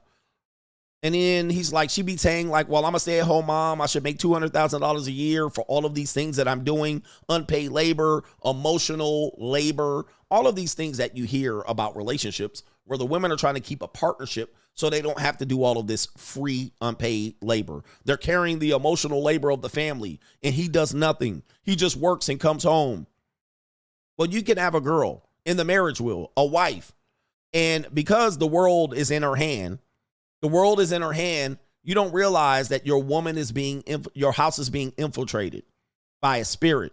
The spirit is from Satan. The spirit is from Jezebel and Lilith.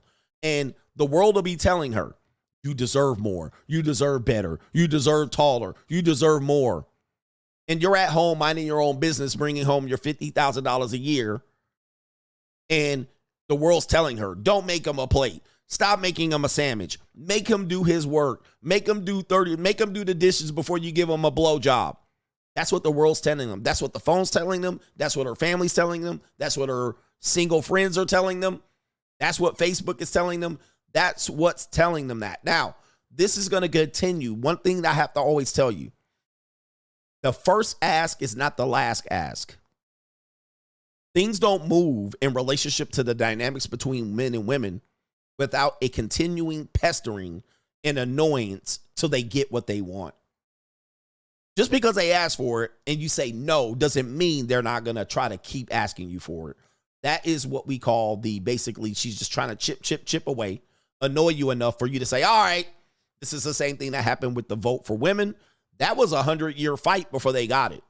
It was at least a 75-year fight before they got it. And they just annoyed people until people said, shut the fuck up. Here's the vote. Now, the vote wasn't even a fair vote. Like, they were given the right to vote and didn't even have to register for selective services. Like, I mean, completely a L for American history. Like, come on. Okay, the reason why men have a right to vote is because we get to go to war. And sometimes we get to get drafted in the war. That's why we get the vote. They got the vote and didn't even have to do that. Oh, we're still women. Okay, wait. This is terrible. Now, this particular issue comes up because this came up even when I was married. Even when I was married, this came up. That wives, stay-at-home wives, which there's only 20-something% of wives are stay-at-home moms. Stay-at-home moms would be paid $200,000 a year plus bonuses in 2024. Now, this came up when I was married in 2005. I started hearing this feminist bullshit then. You would have thought it went away because basic math. Well, WNBA players still think they should make just as much as NBA players and get a bigger portion of the pie, despite the fact that the league makes no money. It is supported by the NBA, and they take a loss. They've already lost damn near $50 million at this point, but they still want to get paid equal or more, and they're losing money as a group. Now, you would have think this would have made sense if you would have said, okay, well, who pays the $200K? The husband. Who pays the $200K? You think this argument would have got put out, but no. That's not how feminism works. That's not how women work. That's not how your wife works. That's not how girlfriends work. They continue to pester you until you say, oh, fuck it. Now, all of a sudden, you're going to have to figure out a way to pay it. Just like the NBA, WNBA. Okay, we'll pay the players more. We'll just take less money. We'll just take a loss. This is how socialist works. The companies need to pay us more money. They make more money. The CEO making, so I should make. Then we just say basically, okay, I guess we'll eat into the profits. Same thing as let's make the minimum wage $20 an hour in California. Then the restaurant closes. Well, they got the money. So that's how people work. They got the money, so people we give it to the lame, the goofy, the low skilled people. We give it to the losers, and then we try to figure out how to pay it. So then we got to tax everybody. My question is, number one, who pays the $200K? Okay, that's my question.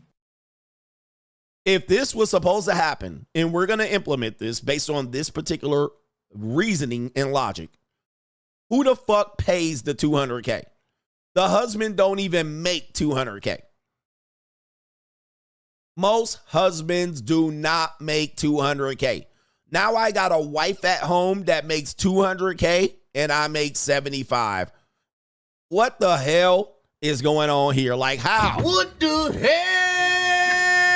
Oh my God, no way. Okay, let's take it back. Let's say they say the government incentivizes women to stay home and raise their kids instead of dumping them in a wasteland daycare. So now the women are not going to say, we'll be married because we're going to make $200K. Breaking graham crackers and making and feeding the dog and cutting apples, taking your kid to Bob for apple dapples, cutting dino chicken nuggets in the stars, making Pop-Tarts. Right? All right. Let's see which women can make the best, can break the graham crackers down the line the most. You get more money. Look at them graham crackers. Let's right down the goddamn dotted line. All right, is this what we're doing?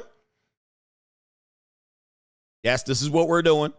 The government's going to pay and incentivize women to stay home and raise their children and break graham crackers. All right, so they're going to pay them a portion of this. They're going to supplement this right here. Making tombstone pizzas and apple juice.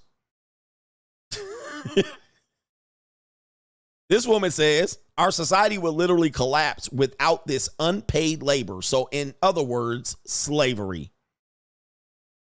Because we're taking advantage of women, stay-at-home moms, there's not many stay-at-home moms. There's not many. I mean, most women work. 70% of women work. So there's not many stay-at-home moms. But in general, even if the woman is not stay-at-home, when she comes home and has the duty and responsibilities, this is called slavery. Unpaid labor, slavery. Women are slaves. As if it wasn't their responsibility and choice to have the children. Like they sitting around with their peace leave just going like this all day.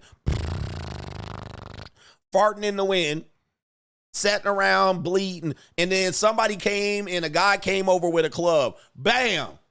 Knocked her ass out, drug her by the ankles or ponytail to a hut, skeeted in her guts, said, "You're going to have my baby," protected her from the saber-toothed tiger, the woolly mammoth, wolves, coyotes, snakes, and then she had the baby against her will, and then forced her into unpaid labor. I mean, took her on a boat, went across the transatlantic slave route, dropped her ass off.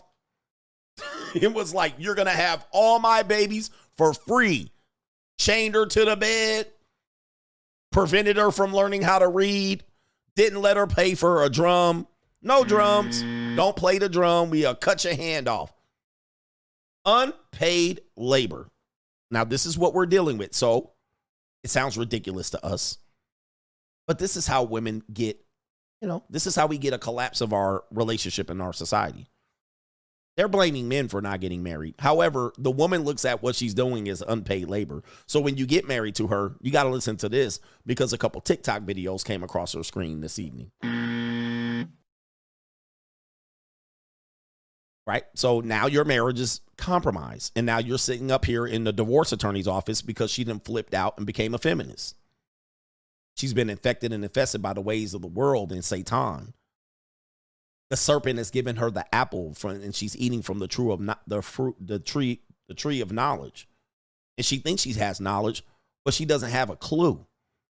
So we come up with this. Let's let this foghorn, leghorn, Colonel Sanders looking ninja, probably a fake false prophet and false teacher of the church, come up with some bullshit that we can't even figure out how it can be accomplished. Let's go. Every year, I check salary.com to see what it would cost to replace her duties in the home. You can't replace her, but her duties. Are you ready for this? This is the short summary. This past year, a stay-at-home mom would earn more than $200,000 annually. And then there's bonuses put on that if you check other boxes in the queue. Every year, I check salary.com to see what it would cost to replace her duties in the home. You can't replace her, but her duties. Are you ready for this? This is the short summary. You notice how he said you can't replace her, because that's what the fuck I would do. You're fired. Right? You notice how he said, well, you can't replace her. Yes, the fuck I can. $200K and you can't break graham crackers down the line. You're fired. That's what Six the Goddess was saying. That's what Six the Goddess was saying. You're replaceable. Oh, well, you can't replace her. Yes, I can. You're fired. I'm getting a new mama. Rosalinda, you're up. Let's go. $200K, this bitch, lazy, sloppy blowjob. All right, she can't even warm up goddamn noodles and oodles of noodles and Chef Boyardee. I can replace you. If I give you a job, I can fire you. Oh, you can't do that? Well, okay.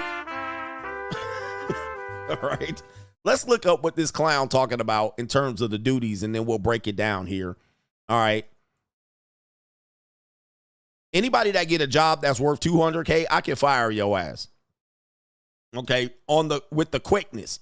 All right, 3 months in, your probationary period has ended. You're fired. I need that sound effect. I need that sound effect. Then look, a huge debate. No, it's not. It's a psyops going on. There's not a huge debate. This is a dumb debate. This don't even make no sense. It's a psyops. This is Satan's infiltration into the woman's mind. This don't even make no sense economically. Nobody can afford to do this shit. All right, so here we go right here. What is the $200K for? Look, there she is right there. Stay-at-home mom or $200K a year. Okay, this is not even here. Let me go back. Let me go back right here. Let's go back here. What does the salary include? I've done this show before, but your economic value is over $200K. The methodology starts off stupid. Unpaid labor. Okay, salary for, here we go right here. Stay-at-home mom salary part 1. Overtime nanny and night nurse. Bruh. What?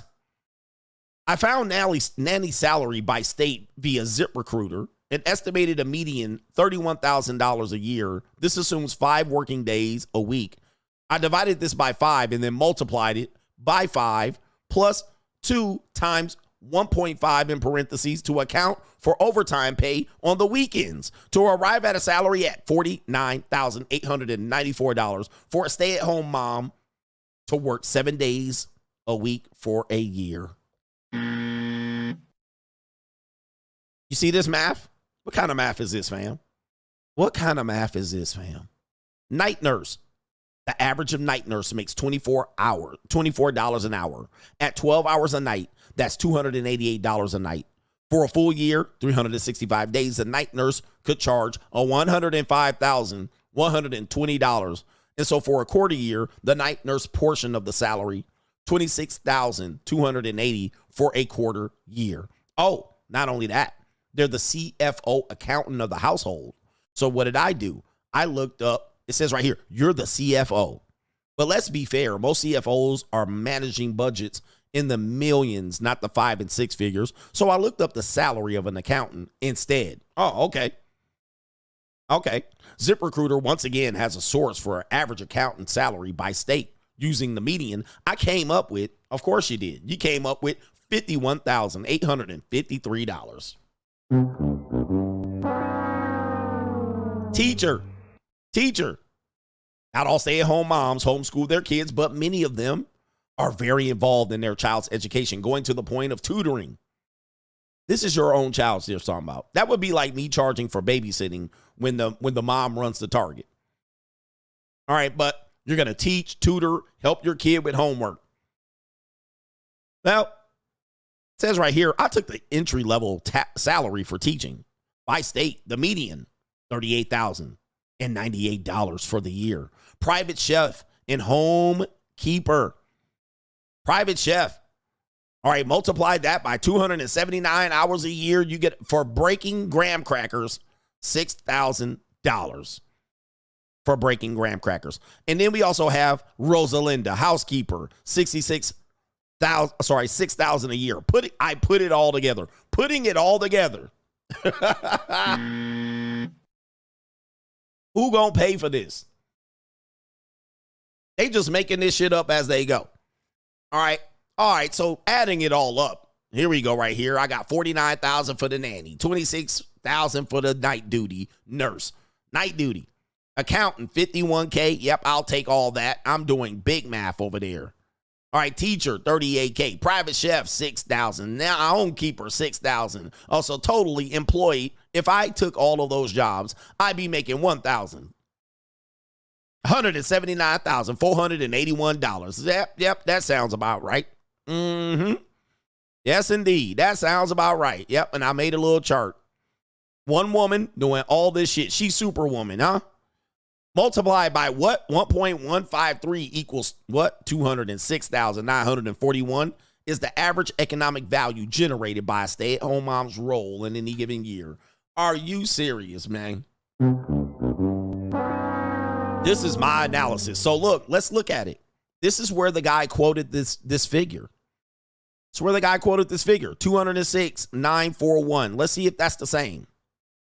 Where's Foghorn Leghorn at? All right, hold on for a second. Oh, there it is. Oh, there it is. 200K plus bonuses. Right there on girl math. Girl math. Now, here's the thing. Let's be honest, man. And I forgot my banner. My editor's going to be upset with me. All right, so I'll try to put the banner up here. I'm pretty sure somebody told me this. Let's just say, because she just took the median salary of a job. But you know, like at your job, you might be doing 3 people's job. When you do 3 people's job, you don't get a bump in income. You don't say, oh, okay, Tammy and DeQuarius left. All right, so you're going to do your job, Tammy and DeQuarius' job. You don't take their salary. You don't take their salary. They don't be like, oh, okay, these 2 people left. We're going to dice up their responsibilities and we'll give you a portion of their salary. They don't do that. They basically like, you want to keep your job? You're going to do it with not much extra income. Let me just say it like this. If you had a nail, we'll talk to the women. if you had like a place where you get your mani and pedi, and that place charges you $250 for a set, a mani, and a pedi. All right, you get the whole stone mani, pedi, and all that shit, the massage.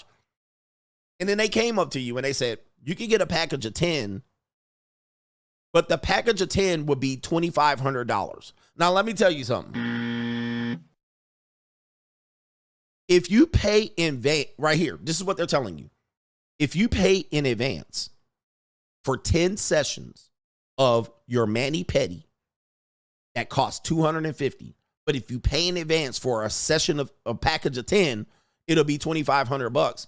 You will look at them crazy. Why? Why would you look at them crazy? Because you're saying, why would I pay 10 in advance at full price? What's the incentive of paying for 10 at full price? That doesn't make sense. You would have to give me an incentive to pay for full price, which means you would take the $250 and reduce it, then you would multiply by 10. You would say, I will give you a discount in advance for paying in advance. So instead of $250, it's now $170. Now it's $1,700 for a session, a package of 10. Do you see what I'm saying? You give a discount. You don't just lump it all in and then just throw in and be like, pay full price and pay all in advance. But that's what she did. This is what she did. She just basically took everybody's top salary or median salary and plugged it in and added it up. All right. Like, bruh, you can't do that. You can't say what a night nurse would do and a homemaker would do, a housekeeper, a teacher, full-time. You can't take everybody's full-time salary and plug that in. You would have to give a discount. You would have to say, well, if you want this, now if I paid for all 6 of these, I would just pay for all 6 of these full-time people instead of yo goofy ass to break graham crackers. I would hire a private chef. I would hire a housekeeper, a separate one, and they're going to do it good instead of yo lazy ass. So you would have to give me a discount. You would have to say, let's lump this into a salary that is fair and equitable and literally possible. Or I would pay this to each one of these individuals. What's the difference between, why would I just not pay all 6 of these people to do it well instead of yo lazy ass that don't take a shower and wearing yoga pants all day? You see what I mean? Like, this is terrible. Economics 101. And this is why women are getting outsourced. This is why women aren't finding men to marry, because they like, I could just pay 6 different women to get it. And a JUCO bitch to wax my dick off at the end of the night, as opposed to deal with you complaining and bullshitting and not shaving your legs and your punani for me to hit that gut tonight. Not staying in shape, not losing weight, not being quiet. All right, because when Rosalinda comes over, she don't talk to me and complain. She does her job and she don't say shit. When my JUCO come over, she come over and toot her butt up and she don't complain. When the night nurse come over, she's sitting there in night nurses and don't tell me that she needs to go out for date night. She don't ask for purses. She don't ask for a new car. She don't ask me to do extra shit. I would just pay for that person at their rate instead of deal with you. So as a result, you're going to have to reduce your rate. You can't just take the full-time rate. So you would have to say something, okay, I'll take $50K. I'll take $75K guaranteed for 10 years, which is not what I'm doing. I'm marrying you for years. So let's do 10 years at $50K. Let's do a contract. Can't just take the top incomes or the median incomes and lump them in and draw a line at the bottom and then put a plus next to it. Not only that, you made that bullshit up. All right, but this is what men are dealing with. Now, trust me, we're going to get to the point where this is going to be discussed. And women will say, we want to be traditional moms, but we want money. We want to be paid. So this is where you're going to get your traditional mom. Traditional stay-at-home mom. She going to want to get paid. Not only that, you get to live in this house and run the air conditioning, so I need to deduct from that. You have expenditures too. The teacher has expenditures. Rosalinda has vacuum cleaner bags. We have expenditures for you to do this job. You can't just take income and then me, because when Rosalinda comes over, she brings her own motherfucking Windex. She brings her own cleaning cloths. She has expenses that need to be deducted from this. But instead, you're going to benefit from me housing you, sheltering you, securing you, having you up, sitting all up under the air conditioning all day. Where's those expenses at? Where are those expenses at? You just going to take a salary and then me pay the expenses on top of it? Man, please. These people crazy, fam. They don't know. This is why I can't have Kamala Harris be the president. Because they know nothing about basic economics. They just come up here, pull some shit out of their ass, and say, you need to pay, and that's my worth. It's not.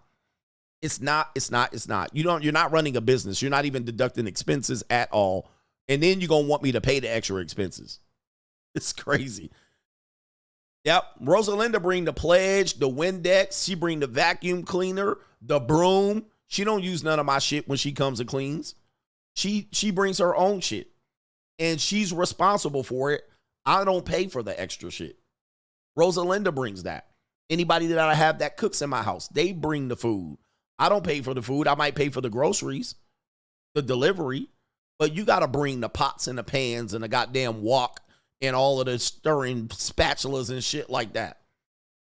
Right? Come on, bro. But of course, I made too much sense. And people aren't going to hear me out. Let's get to these super chats and get cleaned up here. And yeah, how's the revenue? You got to generate some revenue. I mean, Jesus, man. I'm telling you, man. People are morons. Yes, they are. Absolute disgrace. All right? That's crazy. And Rosalinda bring that heavy duty shit that make the bathtub clean. All right? Oh, man. Yo, shout out to our brother here. Oh, Marcus B with the sponsorship. I'm ready. He says, good work, CGA. Don't shortchange yourself. You save my life at least once a week. LOL. How much would you charge to book a 101 on how to do the JUCO safely? He says, I'm well too known in my field for it to go wrong. You know, I know people have been trying to schedule some coaching calls, but hit me up on clarity.fm / Greg Adams. Shout out to you. No government name. This is JJ the Elder. There's a Latin saying, in vino veritas. That means under the influence of wine, a person tells the truth. He says this is in regard of the woman berating her husband while under the influence of wine. Cheers, CGA. And it is in vinos veritas. Okay, a person tells the truth under the influence of wine. Yeah, the wine will make her talk. Faith. Hey, coach, my ex has full custody of his son. The mother, which the son does not care for, wanted to take the son for a year against the son's wishes. He's 10 years old. My ex agreed, but wanted both of them to talk to him, but she refused. Parental alienation. He started school, and him and the son didn't even know the first day until the last minute. She had him for summer and just manipulated the situation. Now, his concern is that his son feels that he disappointed him. He's a great father, and the mother is a pure jerk. Let me tell you guys something here. Shout out to Faith. That's a sister, too. Shout out to Faith.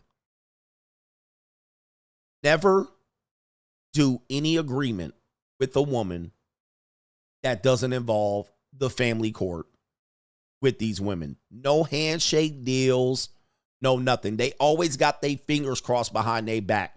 This is a okie doke. This is the old manipulation that I talk about. They come over and they'll act for 6 weeks, be smiling in your face. Hi, hi, hi. They're ready to set your ass up for the okie doke. So he got okie doked. Oh, let the son live with me for a year and let's try it out. And now you got fucked. Now you need $50K to rescue your son out of this situation. And then by that point, the woman done sunk her claws, her devouring mother claws into the son and completely alienated you from your kid. And she done worked your ass. No verbal agreements, nothing with these goddamn baby mama terrorists. These women are criminals. They violate the law on a daily basis, and they do it without the family court punishing these women. These women need to be thrown in prison and thrown away and throw the key away. But a lot of you guys think these women, I'm cool with my baby moms. Nobody's cool with their baby moms. Let me say this, ninjas. Let's get some tough love.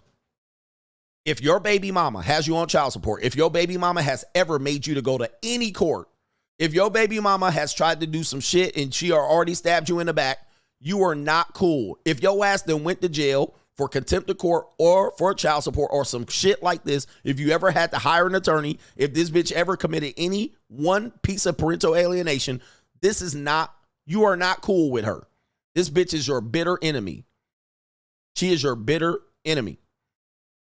You're not cool with her. Just because she cool and she laughing and smiling in your face, this bitch is setting you up for the okie doke. This is a tale as old as time. Do not trust this bitch. Dump that bitch. Do not trust her. She's evil.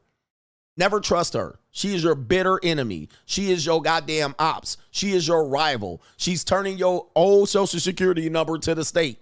Do not make any side deals with this moron. She's evil. Never trust her. But by the time you do anything, she already done got your kid alienated from you. And it's a mess. This is your op. This is the woman. This one person has more control over you than anybody else, and she can ruin your life, and she's trying to do it. All right, do not deal with baby mama terrorists. These women are terrible, man. I'm telling you. The worst in humankind. They've committed more crimes and killed more babies than anybody in the world. Hitler put together with Mao Zedong, all of them. With Joseph Stalin, Goebbels, Ninja Joe Biden, Obama, Trump. Ninja, these women have killed more babies and ruined more people than anybody. So, man, please do not make any side deals with these women. Always put that shit to paper. And here's what's going to happen. If you ever tell her to put it to paper, she gonna say no, which is a dead giveaway. Why not to trust her? The minute you say, okay, let's go down to the court and put it on paper, I bet you she say no, she gonna slither her ass back to her goddamn hole, and you gonna realize she was up to no good. All right, so let's just put that shit out there. Anyway, please. All right. Anyway. Unbelievable, man. But hey, it is what it is. Shout out to the good Dr. Thunder says here to support you, bro. Shout out to Dr. Thunder. Appreciate you for being here. All right, Spy. Has Spaceship Will Travel says, haha, coach. He says, how you know about the $5 tip? Shout out to you right there. Kevin says, you're hilarious. Appreciate you, man. Snap Tech Fix. Brother Dim Day talking too much facts, big facts. He did. Shout out to Roderick Miller says, how many folks are one night stand babies? Indeed. And he also adds, who dictates or orchestrates one night stands? All right. Shout out to you, man. Yep. That's a sponsorship, by the way. Guys, the women have to agree. This whole thing that the women ends up being the victim in no matter what circumstance, it's just Little Red Riding Hood. All right, you tell them and tell them and tell them, don't do this, be careful, and don't do that. And then she just goes down there and just hops her ass around, and then no matter what the decision is, she gets to come back and be the victim. Joshua Moon says that guy talking about daycare was cooking. He says right here, don't miss the JUCO while dealing with old 304s. Yes, indeed. Yes, I know guys will be like, well, I can't just date younger women like that. And just please, you going to date older women like they're better? I mean, you're making the case that they're better, right? All right, anyway.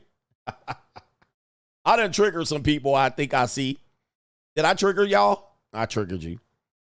Never trust a woman, a baby mama terrorist. If she's taking you to court or has you on any government paperwork, please, guys, this woman is your bitter enemy. If you're a co-parent, trust me, gentlemen, just leave that shit alone. You co-parent. If she divorced you, she's your op. All right, we got a couple more, and then I need to get up out of here. We got no government name. The government name is fine. Shout out to Thomas. Thomas France with the sponsorship. I'm rich. He says women do multiple domestic duties. Men do one or two hard, heavy, dangerous duties. It balances out. Damn, feminism, you're the man. I'm of the opinion of that any woman let me just tell you something here. This is I'm not gonna make it about men and women. I'm gonna just give y'all relationship advice.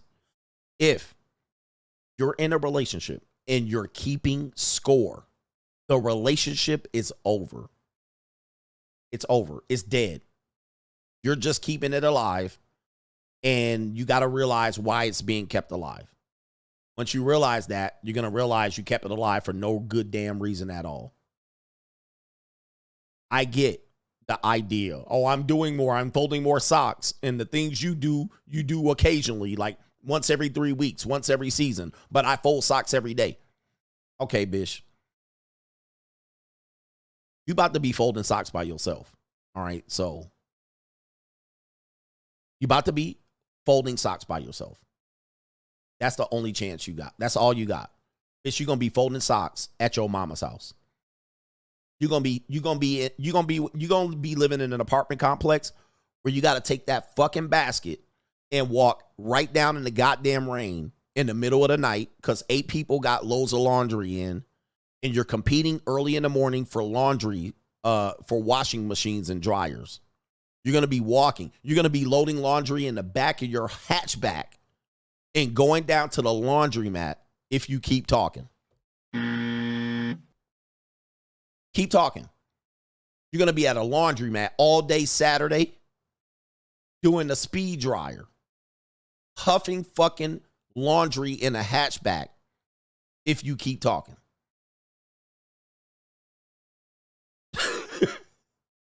Keep talking. You're going to be carrying that shit down to your apartment dryer if you keep talking shit. That's what you about to be doing. So I don't want to hear nothing. You got a laundry, you got a machine right here. It's right here. You can walk right out the bedroom to the hallway and drop it in there and press the button. Now from there, you need to keep your mouth closed from that point. Oh, the humanity. Silence, you fool. Keep talking. Look, if they start keeping score, it's over. All right? You got something else to say about something you folding up? The fuck we talking about? He said that's what she wants. Go. Go. All right? And go walk down to that laundromat, pushing that cart down the street. Folding your laundry and piling it into a fucking duffel bag, trying to get it back to your house before it cools off. All right. Yeah, all right. Anyway. All right. Keep talking. All right. Yo, go ahead. All right. You make your choice. You lucky to be folding my socks. You lucky to be folding my socks. All right. Please. All right. Please. All right. Anyway. I'm doing you a favor. All right. I still got some super chats. Oh, my goodness. Shout out to our brother, No Government Name. War crimes only apply to the losers of the war. Most people are too stupid to accept that it might will always make right, and that the losers will always be remembered by the bad guys. And he says right here, if you ain't cheating, you ain't trying. Yep, man. Man, I got a great story for you. But I was listening to this thing about how Rome was founded. If you guys want to stick around a little bit of overtime, I got to get to these super chats. But it's about women being the spoils of war. It is a crazy story. When I heard it, I was like, man, women got it good today. No Government Name. Why do people get offended about me being indifferent about my skin color and only care about class and nationality? Crabs in the bucket. Luke says, grew up with a single mother and a sister. It wasn't until I moved out on my own a few years ago and later found the Coach Gang that I discovered how indoctrinated I was. You saved me from living a life of subservience to women, Coach. You're doing God's work, sir. Any young man that is growing up with a mother, single mother, and another female sibling, that guy has no chance. I'm going to just let you know. No chance. Okay. Unpaid labor. Shout out to H every day. Unpaid labor. So women want money for past duties and responsibilities. So you want reparations. How ironic. I work part-time but full-time for myself. Have a house by myself and pay all types of insurance. And you can't top me off. Bish bye. Face facts says, if the woman is such a boss and a trailblazer and should make $200K, why doesn't she pay her own salary to herself? They need you to do it. Did I get our brother Lee okay? If a full-time mom gets $200K, then the father should get at least $475,000, $145,000 as a bodyguard protector, $230K as a financial advisor, and $100K as a repair technician. Shout out to you fixing everything, but it don't work the same. And shout out to CJ says, Coach, I think you skipped over my donation. All right, shout out to you for pulling rank. All right, but I can't see it. I can't seize it. All right, I got to get through these because I want to share my story too. All right, CJ, Ninja, you lying. CJ says, women think older men, no, I did. I got that at the early part of the show. I did. I got you, man. All right, hold on for a second here. Gotcha, bitch. Shout out to our brother here, Tau. Tau Sigma, you're a prophet among prophets. Shout out to you. And I just speak the truth. Everything I said today was true. It was not intended to be deceitful. No deception intended. I just spoke the truth. If women get $200K for being a stay-at-home mom, how much should a man make for getting married and having kids, being their pet wallet and plow horse? Well, our brother answered it, $475K. Interesting story here.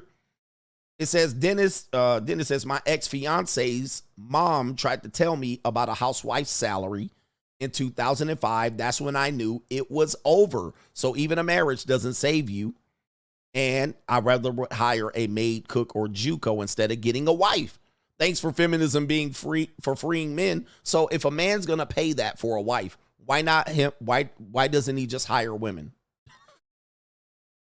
That's the same thing as women make less money. But I'm like, more women are employed than men in certain corporations. Like, why wouldn't they have all women working? The reality is you're not going to get the productivity. So it wouldn't make sense. All right, goodness. I mean, it's hard to make sense sometimes with these people. Crazy story. I was watching the story about how Rome was founded, and we'll end off on this one. How Rome was founded. I guess they had, I've been to Rome, so I'm always fascinated by Roman history because I can try to put myself through it. But Rome was founded basically because they had the best situation to defend themselves. They basically had several ethnic groups living in several different hills in Rome. All right, and then you had you had a river there serving as a barrier for your agriculture. I mean, and it's a barrier of entry. It's a border. Just like America has a border with the Pacific and Atlantic Ocean, it's a barrier for people to attack us. Although we're so dumb, we're just letting them into the southern border. All right, so we're so stupid that we just letting people attack us from within. But that's neither here nor there. In there, they said in these ethnic groups, there were one ethnic group that went into the other ethnic group and I don't remember the name. They went in there and they raided the women. They raided the women in the group. They went in there and they stole all the other group's women and they took them over to the other side. Now, this was a part of their history. I can't remember the names and details, and if I find the video again, I'll play it. But they said part of what they did was to go in there because there was a shortage of women, right? There's always a shortage of women when you're building some shit because they all disappear. All right, they all disappeared, died through childbirth and shit like that in these times. So they went in there and raided the women. Now, that's not a part. I thought that was a crazy part of the story. They stole thousands of women. They went in there and set shit on fire, stole their women, and took them over to their side of the hill. Here's the kicker. Here's the kicker. When the people who got their women stole finally armed up to go get the women, what do you think happened? It was like, these are our women. They got on their horses and with torches and shit, they went to the other side to get their women back. What do you think happened when they went to get their women?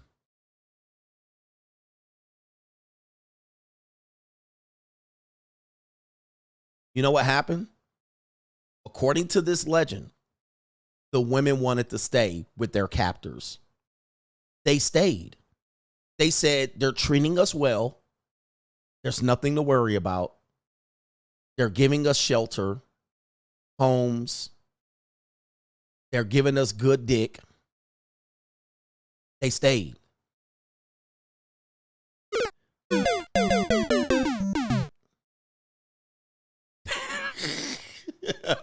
Oh, no. Oh, no. They stayed. They wanted to stay with the new men. They wanted to stay with the new men. They're treating us better over here. They're treating us right. It's good. They sent them home. They was like, y'all can go back. Don't fight over our behalf. They treating us good. They giving us pipe. They treating us better than y'all. They giving us food. It's warm. Woo-wee. Shout out to the ladies, boy. Hey, she ain't yours. It's just your turn. I'm getting a little bit of feedback here, so I'm starting to glitch. So that means I got to get out of here. Yo.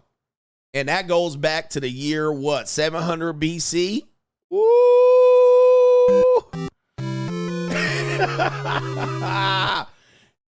Hey, shit.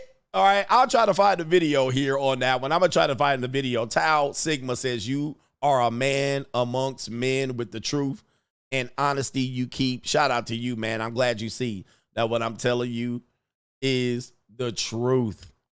Shout out to y'all. I'll get the Cash Apps and Venmos and PayPals for the evening show. We will be back. Chads and Tyrones we're talking about.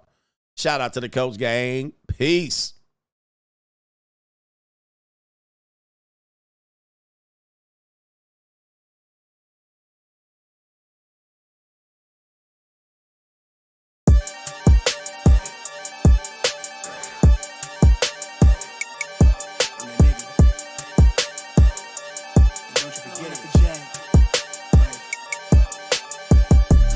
Vibe blowing at the jack, got the loud jumping at the bag. Everything I'm on slack. Everything I do is got the band jumping at the bag. Vibe blowing at my jack, got the loud jumping at the bag. Everything I'm on slack. We've been with the Brazilians. This would be the first. They wild, I think. I'm innocent. Bro, you hear that guy?